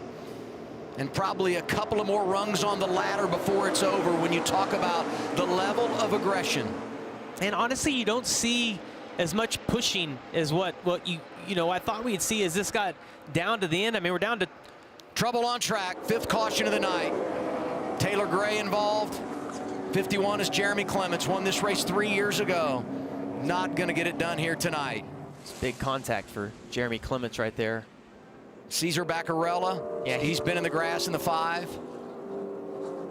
Caution is out. 11 laps to go. Going to get a restart inside of 10 laps to go. And this is what you see so often. It comes down to one of those restarts late in the race at a place like this. But before we look ahead, we'll look in the rearview mirror here and see what has brought out the yellow flag for our 5th time. Looks like Taylor Gray had a left rear tire flat. See him just trying to catch that car, no control, sliding down the racetrack. Jeremy Clements with nowhere to go. Huge contact in the driver's side door of the 54. And I think with Cesar Baccarella, he was quite a ways behind this. Somehow he got into the grass. I don't know if when he was trying to get slowed down, he got run into the back of and got pushed down into the grass, but he comes in pretty late around here.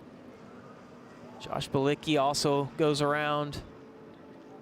See Kyle Sieg there, Joey Gase, Carson Kvapil. Whoa. And there goes Cesar. I don't think Cesar knew there was a wreck. He came in hot.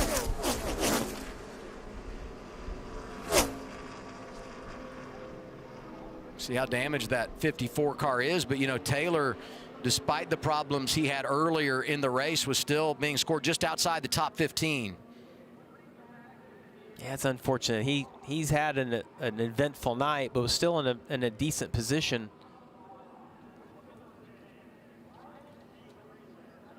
Had a nice advantage over the cut line coming in, but with oh my God, Ryan Sieg being scored the leader, Taylor Gray now shown only 25 points above the cut line, which is crazy.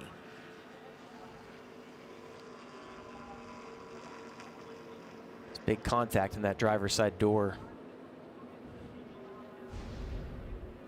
Carson Kvapil was 2 laps down. He'll get the free pass here and get back to 1 lap down. Let's go to Dylan. And let's catch up with Matt Noyce as he's been gracious enough to climb down off the box and chat with us. Okay, we talked about the speed you guys have had on these super speedways, but not the results maybe this year. So what's been the difference tonight, or what will be the difference tonight? I think tonight was just getting track position, taking 2 tires there with our fast Psyops Ford Mustang, and we needed to get him out front and see what we had. Nobody was going anywhere, so we did what we could to get him to the front, and he got the lead. Now we just got to hang on for the next 10 to go, whatever it is. What's this like for you, just sitting here? It's out of your control now. Yeah, we got teammates lined up behind us on both ends, so we were able to control it pretty well there, so we just got to try to do that best we can, and hopefully we get some help from the 99 or the 00 maybe if they get to us. Yeah, thanks for your time, Matt. He'll climb back aboard, and yeah, he's got the Haas factory cars there. The 00 and 41 are Alliance teammates, so watch for those cars to work together. He's been so close so many times, and never closer than last spring at Texas Motor Speedway, and I thought he had it. And I'm sure he's relived this so many times, racing with Sam Mayer for the victory at TMS. And so close. That much. Wow, what a finish. And he had that. It looked like 1 with 5 to go, and Sam made up a lot of ground and was able to get to the outside. That's frustrating, but it's done a great job. You know, you think about strength in numbers. Ford doesn't have a lot of numbers. Only 1 win for Ford as a manufacturer here at Daytona in the last 16 races. Down to Kim. Yeah, we're going to catch up with crew chief Chad Haney. Calls the shots for Austin Hill. Austin on the radio said the air was not reacting like it typically does at these races. What kind of information can you give them to help him through the rest of this? Yeah, I'm not sure. He's been struggling with that all night, and the 2 has too, and it looks like a lot of other guys have too. I don't know. It's just not reacting like it normally does. I don't know if it's just the way the humidity is tonight or what, but he's doing a good job. I mean, we got him in position up here. I feel like we got a good enough car. It's a little snug, but we got a good enough car that we can hopefully pull this thing off. Good luck. Thank you. Again, Austin coming on the radio saying the air just not reacting how it typically does, how he's used to. He said when he was trying to get to the 00 when Sheldon was in front of him, even dragging back to the 2 was not working. You know, that takes me back to something that Austin told us earlier today, and how he doesn't watch a lot of old races to prepare, because it's so much about reacting to this race, being in the moment, and once again having to play the adaptation game here in a race at Daytona. Yeah, and the RCR cars are fast tonight, but they don't seem to be as quick as what we have seen over the past 2 or 3 years in relation to the rest of the field. This restart, though, is going to shake everything up. For Ryan Sieg, it seemed like he was in a good position with having Parker right behind him. It's going to be interesting to see where does Parker choose on this restart. You got to think he's going to want to be on the front row, and that's going to most likely put Austin Hill maybe behind that 39, Allgaier as well. So the restart will shake all this up, and the aggressiveness of guys once they get a run. Not necessarily on the front 2 rows, but I think when you get 5 or 6 rows back, it's going to get 3 wide really quick here. Guys, panicked trying to get to the front to win this thing. Parker's done such a good job tonight, jumping in that car and reacting the way he has and putting it in position to go out and get a win. Let's go back to February. Parker does some truck races from time to time, and we all know how special it is to win at Daytona. He went out and did it, took the checkered flag. Yeah, heartbroken for Parker after this to be able to win, and he was so excited, to finally win at Daytona. Talked about it being the biggest win of his career. It was just heartbreaking to have the issues they had in post-race tech, and I know he tried to battle that and lost it. He talked about stabbing the flag right there, so it'd be great to see him get, I don't want to say redemption, but just get back to victory lane. And great race car driver, and obviously a great colleague of ours, and enjoy working with him. But it's fun to watch what he can do behind a wheel. He's a tremendous talent. So close to winning in the Xfinity Series last fall at the Roval with Big Machine, and then just so close and couldn't quite get over the hump. Let's hear some 88 radio here. I was wondering when he was going to jump down there, get pushed into the lead. I was thinking about it, but I felt like they would probably split us or try to dump us. You the man. Appreciate it, buddy. You got good race cars. It's fun. Yes, sir. Appreciate you. So those guys talking right there, Parker was just being patient behind Ryan Sieg, and I referenced that I wondered why he and Allgaier didn't try to get a run and pass, and you hear Parker, patience is key when you come to this type of racing, and it's not always about taking every move that comes your way. He's trying to put himself in a position, if that would have run green through the end, to be able to win this race, and you just showed him winning the truck race here in February. He knows how to win at these type tracks and is always really quick, and that's him just doing what he thinks is best to get to victory lane tonight. Huge opportunity here for Junior Motorsports. We talk about the 88 and the situation with Kligerman in for Connor Zilic. Allgaier's up there. Won in a photo finish here a few years ago, 2023, when he beat Sheldon Creed. Sammy Smith's had an eventful night, won a stage, had a spin, but he's inside the top 10 prior to the choose as well. Junior Motorsports has had a car finish in the top 5 in 25 consecutive races. As we get the choose, a couple of teammates take the front row. Yeah, and got his teammate Justin Allgaier right behind him. I mean, if I'm Sieg, I still feel good about having Austin Hill behind me. He's such a good pusher, but Austin's also really good at pushing people, out of the way, moving them up, splitting it 3 wide. So Sieg will have his hands full knowing that he's got a pair of teammates on his inside and then also a pair of teammates right behind him. It's going to be a big battle for Ryan. 2 to go in the regular season when we wrap tonight. Sieg is out front. Look what that does to change the playoff leaderboard. And it adjusts the cut line because he came in more than 30 points below. He was 38 out. So with him leading, that locks Sieg in. Quapple, who was plus 112, was plus 58. Creed was plus 77, goes to plus 56. And Taylor Gray would be just above the cut line at plus 23. That all hinges on Sieg winning this race, but it just shows you how everything can change so quickly. Well, you go back to Talladega, this guy right here, where he thought he had won the race and was going to be locked in, and it's because of the position he's in now. If he wins Talladega, obviously it changes his entire season, but we have a lot of racing left going. Dylan, you got more? Well, I just wanted to add one thing quickly on Parker. I talked to him this week, and he said, I really want to win this race for the team, for Connor, but I really want to win more because I don't want Jamie to be the only person on this telecast who won in Dale's car after he called him to drive. So just keep that in mind, Jamie, here these last 7 laps. Well, that's a big pair of drawers to fill, my friend. I can tell you that. Going to be 6 laps to go. And if we get another caution here, it likely equals overtime, something we're familiar with at this place. So many great storylines. And the next chapter written now. Ryan Sieg, control car, outside lane. Parker Kligerman to his left. We're green again.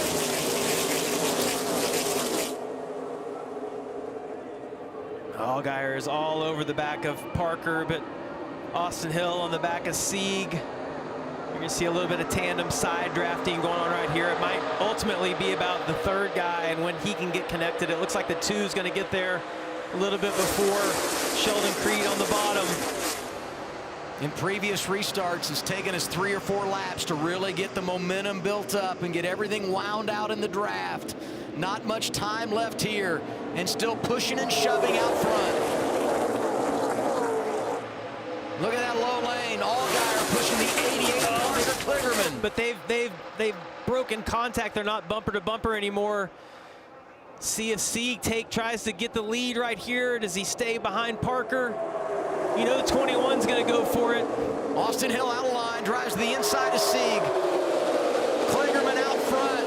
Oh, Creed gets pushed below the yellow line, but back on safely. Well, that's always dangerous, but everybody's able to manage it, stay where they need to be to avoid a caution. Kligerman in control, 5.5 laps to go. See Parker trying to work both lanes, both Austin Hill and Ryan Sieg. He's talked about how good Austin Hill is in these situations and how hard he is to block. We'll see if he's able to hold him off tonight. This is 5.5 to go, 4.5 to go as we come back to 4 remaining start-finish line. Kligerman leading. I think those guys being 3 wide is going to help Parker. And there goes Sieg. He hits Eckes. Caution is out. A number of cars involved here at Daytona. Matt DiBenedetto, Harrison Burton, Eric Almirola, Daniel Dye. I don't think Harrison has that much damage. It looked like he was just spinning around, maybe some flat tires. But you mentioned Sieg being in that, and that changes that whole dynamic of the cut line. Heavy damage to Ryan Sieg's car. So close so many times. And leading inside of 10 laps to go, restart, and involved in an accident.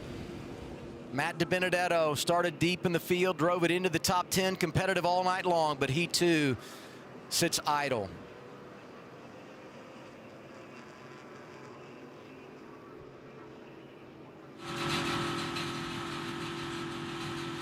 Damage for Jeb Burton. All the guys right there on the cutoff line involved in that wreck. William Sawalich, who had been a lap down, got a free pass. The rookie beaten up once again. Sieg was way up front when that happened. Josh Williams, who had surfaced in the top 10. Window net down on the 45. Trying to figure out what got Sieg spun around. You see they're the second, third place cars right here. It's like Sieg went up to block. She saw as he moved up though, that car super unstable. I can't tell who's, is that Honeyman right there? Leland Honeyman, yeah, Leland Honeyman that he pulled up to block, and just no grip in the car right there. They're dancing on top of the track right there on the exit of the tri-oval.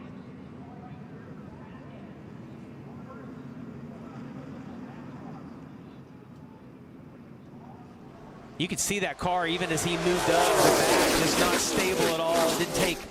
It didn't take much of a hit from the 7 of Honeyman to get him spun around, and finally had our first big one of the night. Watch the 39 as he pulls up.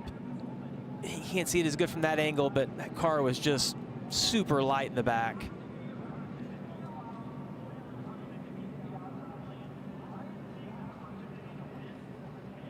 .25 spinning around, maybe a little bit, oh yeah, a little contact on the left front for the 25.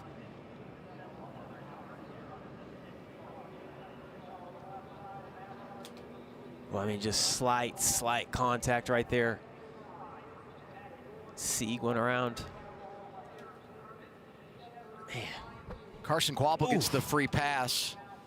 He'll be back on the lead lap. Huge for him in two regards. One, you take Sieg out of the mix, who could have been a new winner, that changes the cut line. Now he's back on the lead lap, can get a bunch of points on board Jeb Burton.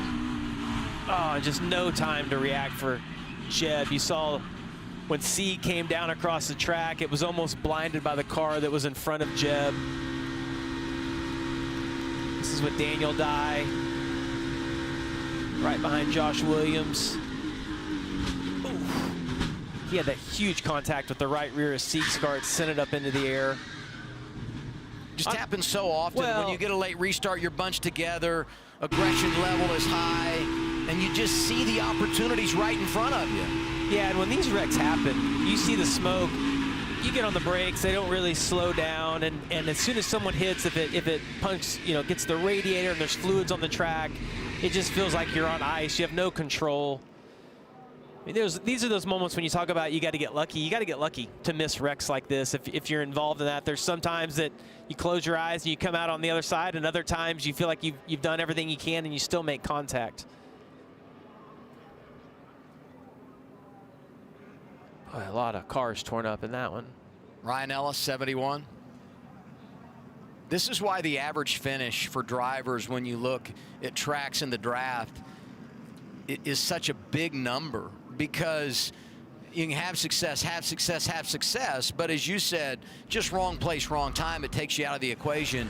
And inevitably, with all those good runs you can have, you add up a bunch of these where you put a big number on the board, and it just crushes that average finish at a place like Daytona. 11 cars involved, and this is going to set us up for an overtime restart. We talk about opportunities to get a first career victory. Ryan Sieg with damage, and here's the 0-0 of Sheldon Creed.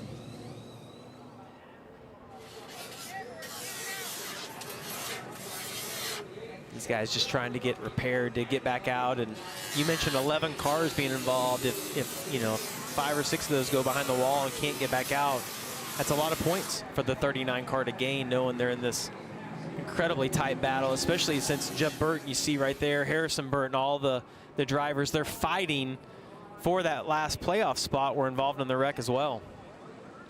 You know, I felt like early in the year, overtime was just part of the deal in the Xfinity Series. And we had gone 10 races without an extra session. Last time we went to overtime, Memorial Day weekend at Charlotte. But we'll take some extra racing to decide it here tonight. Here's Dylan. Let's catch up with Marty Lindley here. We've climbed up on the 88 pit box. All right, your driver's done a pretty good job. He's in exactly the position you want him to be in. What's your message, if any, here on this maybe final restart? Yeah, just keep doing what he's been doing. Really proud of Parker to be able to get in our car and adjust this quick, and he's really done an awesome job. And really proud of Connor to be able to come back so soon and get back in the car to start the race. So just hopefully we can hold him off here for a lap and a half or 2 laps here and see what happens. All right, I'll let you get back on the radio. Let's see if we can get Connor's thoughts here. All right, are you proud of Parker? Are you jealous? What are you feeling right now?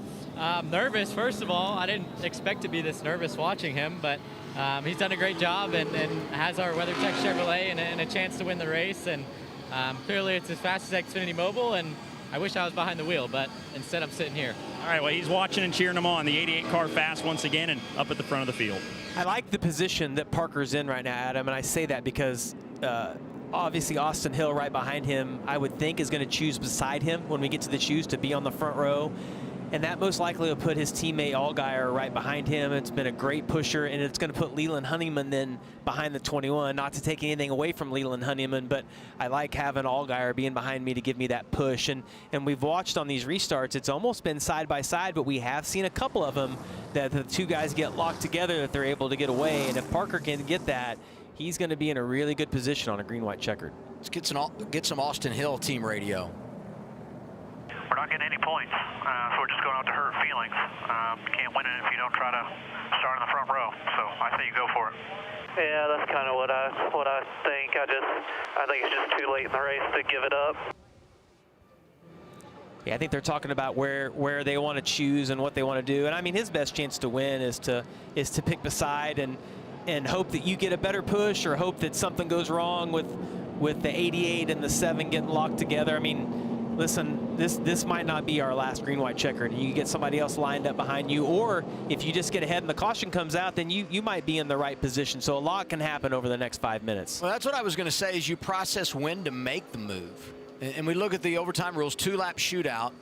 If we get a caution before the white, we'll reset, do it all again. But once the leader takes the white flag, next flag would end the race, whether that be the caution or the checker, and we can do it as many times as we need. But what I was going to say, you kind of want to get your business taken care of prior to the white flag. Absolutely. Because, I mean, so often you see that caution come out on the final lap, and if you're waiting and then the caution comes out, you just run out of real estate and can't make the move. We haven't ended a stage yet tonight. I mean, both stages ended under caution. So absolutely, I want to be the leader and be in control of this and do the blocking that I need to do, come into the checkered flag. But if the caution comes out, like you say, after you get the white, you definitely want to be the leader.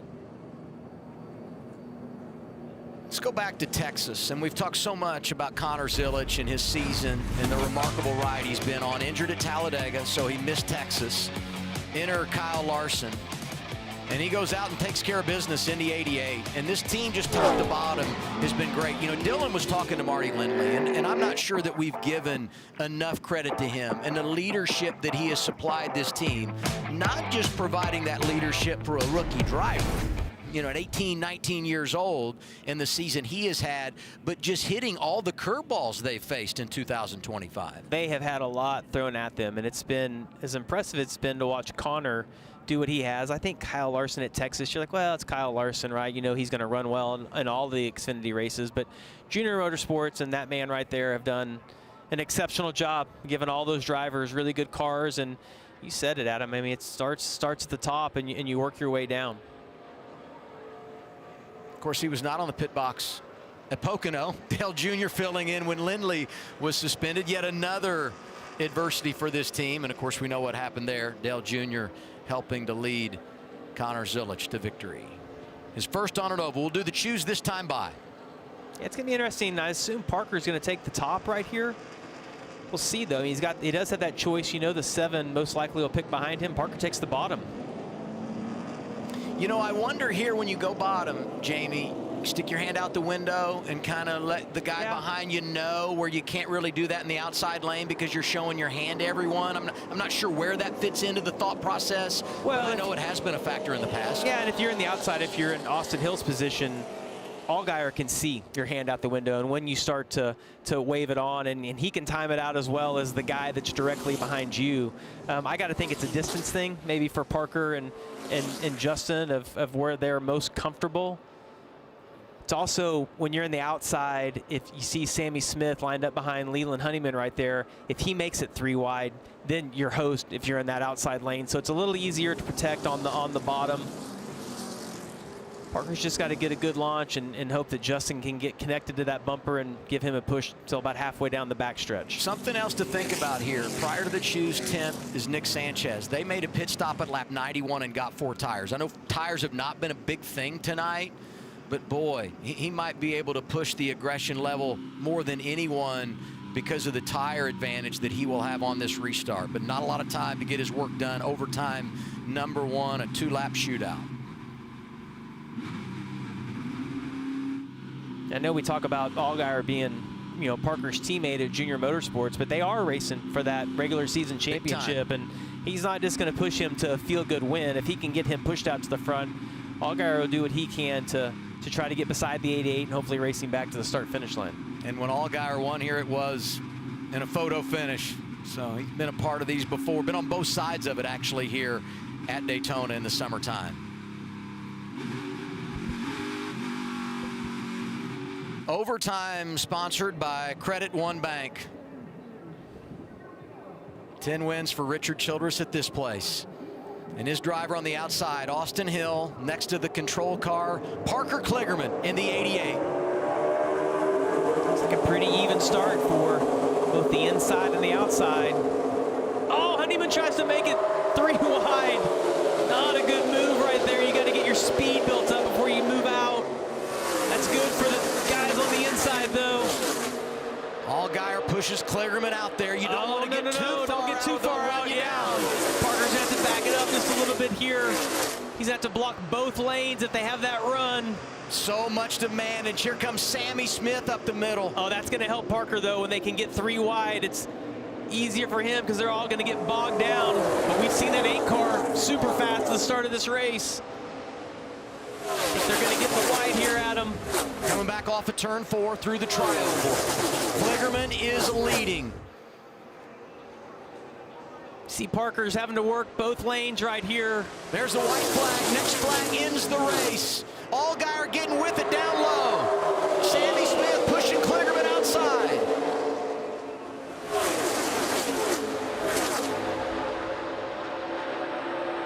Parker's in a good position with the push from the 8 right there.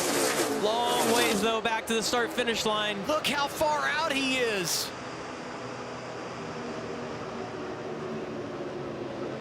I think it's going to work out. 3 wide behind him. There goes Sanchez. Hill pushing through. 3 and 4 for the final time. They're crashing behind the leaders. We stay green for now. There's the caution. Parker Kligerman out front. Kligerman for Connor Zillage is going to take the checkers here at Daytona. Unbelievable. That's a pretty good record, 3 and 4. Awesome job, Parker.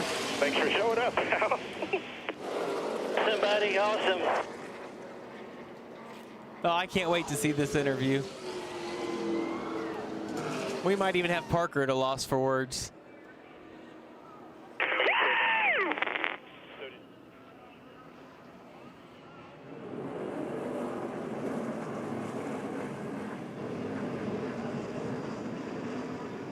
All those Junior Motorsports guys were in a great position at the end.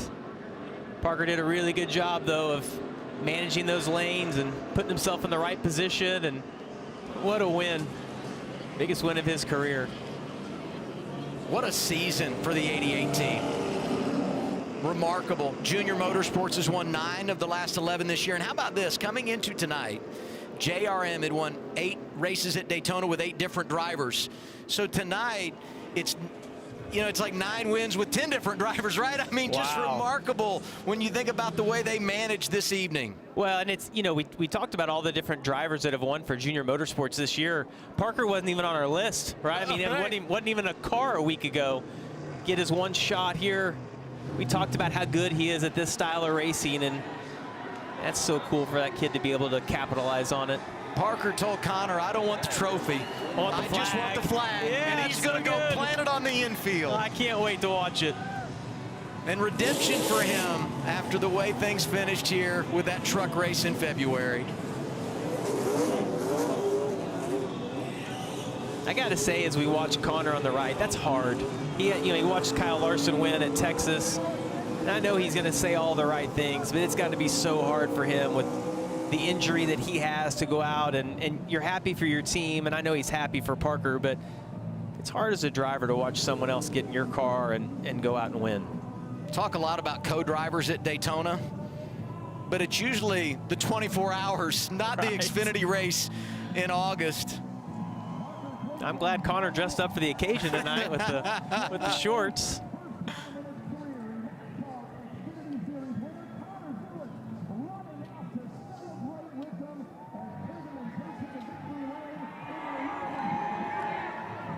The top 5 streak is intact for Connor Zilisch.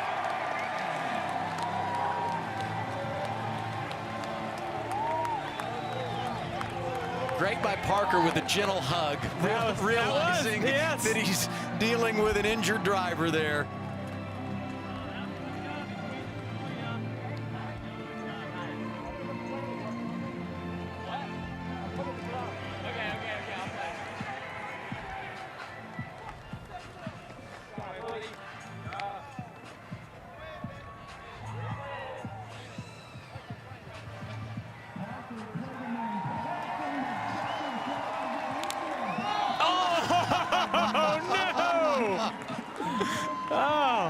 We need to water the sod.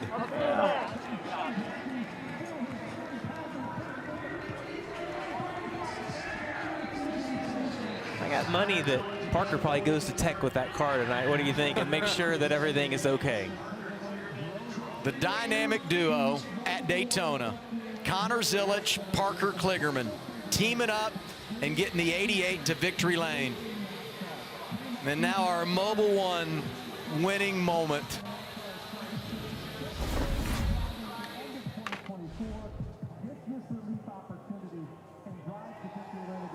Dale Jr. celebrating, and here's that Mobil 1 winning moment.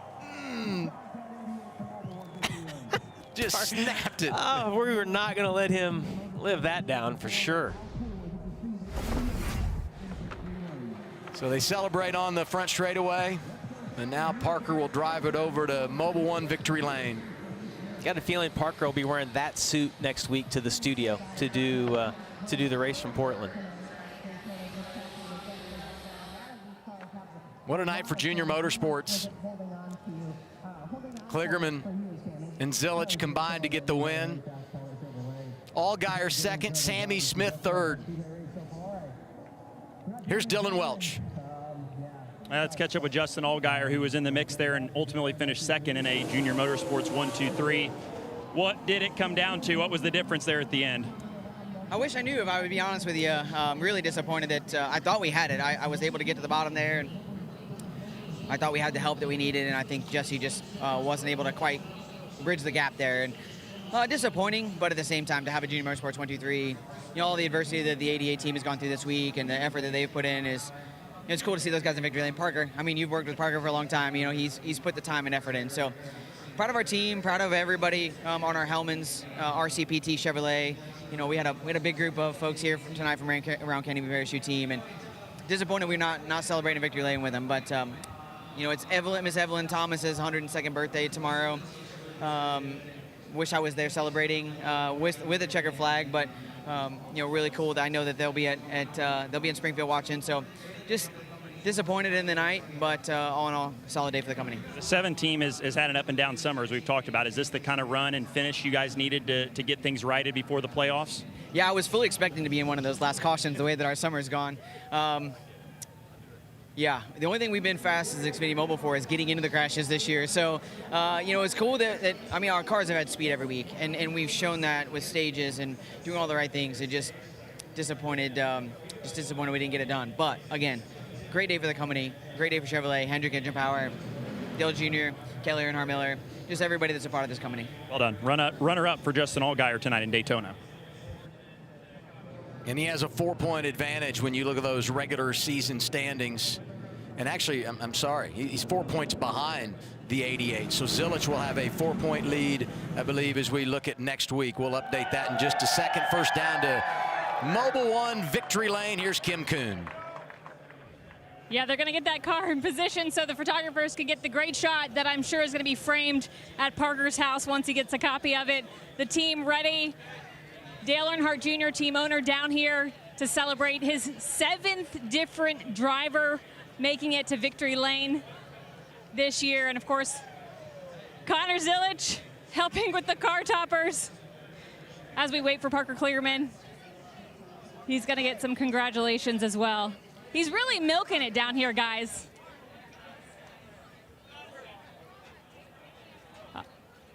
And Parker Kligerman is going to climb out of his race car and celebrate his first career. Oh, he's going to climb out of the roof hatch.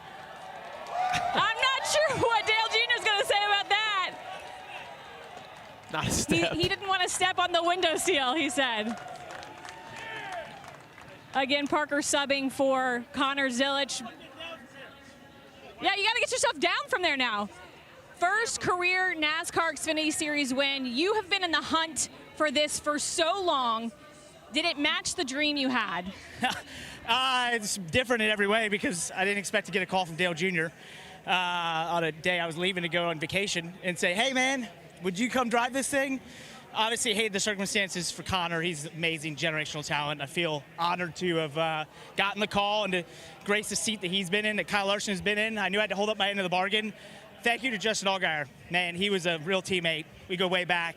That meant a lot. And Sammy Smith at the end gave me some great pushes, so that helped a ton. But this is, great testament to this team, the 88 team, which has been on fire all year. But for me, it's such a me thing that this will not be on Racing Reference at all. So I'm still going to count as a win. I'm still going to take the checkered flag. We get the check, of course. But this is just really cool. And to do it with a guy who, younger me, would have never thought in the world I'd even get to speak to him, let alone drive one of his race cars, is just a dream come true. You're the 4th different driver crew chief combo to win in the 88 car this season, 7 different JRM driver. What insight has it given you about this team and what they can accomplish? It's amazing. It's one of the first days of the shop, just our preparation and the level this race team is at is really evident in each person you talk to and everything you do with them. And then you drive the race cars, and it's just obvious that the handling, the ability of the race cars is so good that I knew early on I was behind the race car, and I thought if I could just get there and get ahead of it and be on par with it, then we could go and get the victory lane, and sure enough we have it. Second win in Daytona this year. What is this? I mean, I can't believe it. This is unbelievable. I thought I was supposed to slow down, and somehow everything's just going better. So I don't know. Maybe this was I'm a good part-time guy. You answered the call. You're tied with Jamie. Congratulations. Hey, oh, yeah, Jamie, that's right. You're not the only guy in the booth who's been called JRM and won a race. Let's go. Parker Kligerman, a winner here at Daytona International Speedway. I know we're not supposed to be biased, but I'm really happy to see Parker win. I was pulling for him at the end, and I know that we're not ever going to hear the end of it, but super happy for him. He's worked really hard his entire career, and I would say that was the most humble I've ever heard Parker in a speech right there. I think he's super thankful for the opportunity, and I loved the part that he talked about. He was referencing Dale Jr. He's like, as a kid, I never thought I'd even get to talk to Dale Jr., and then the fact that Dale called and respected Parker enough to put him in that car, and he made the most of it, Adam. It was a pretty special night. Great team effort when you think about the driver change and the execution and preparation that went into that. They did it flawlessly. They stayed on the lead lap. They put Parker in position, and he went out and finished the deal. It took us overtime, but once again, it's the 88 pulling into victory lane in the NASCAR Xfinity Series. Great teamwork. Connor Zilich and Parker Kligerman let the celebration begin here in Daytona.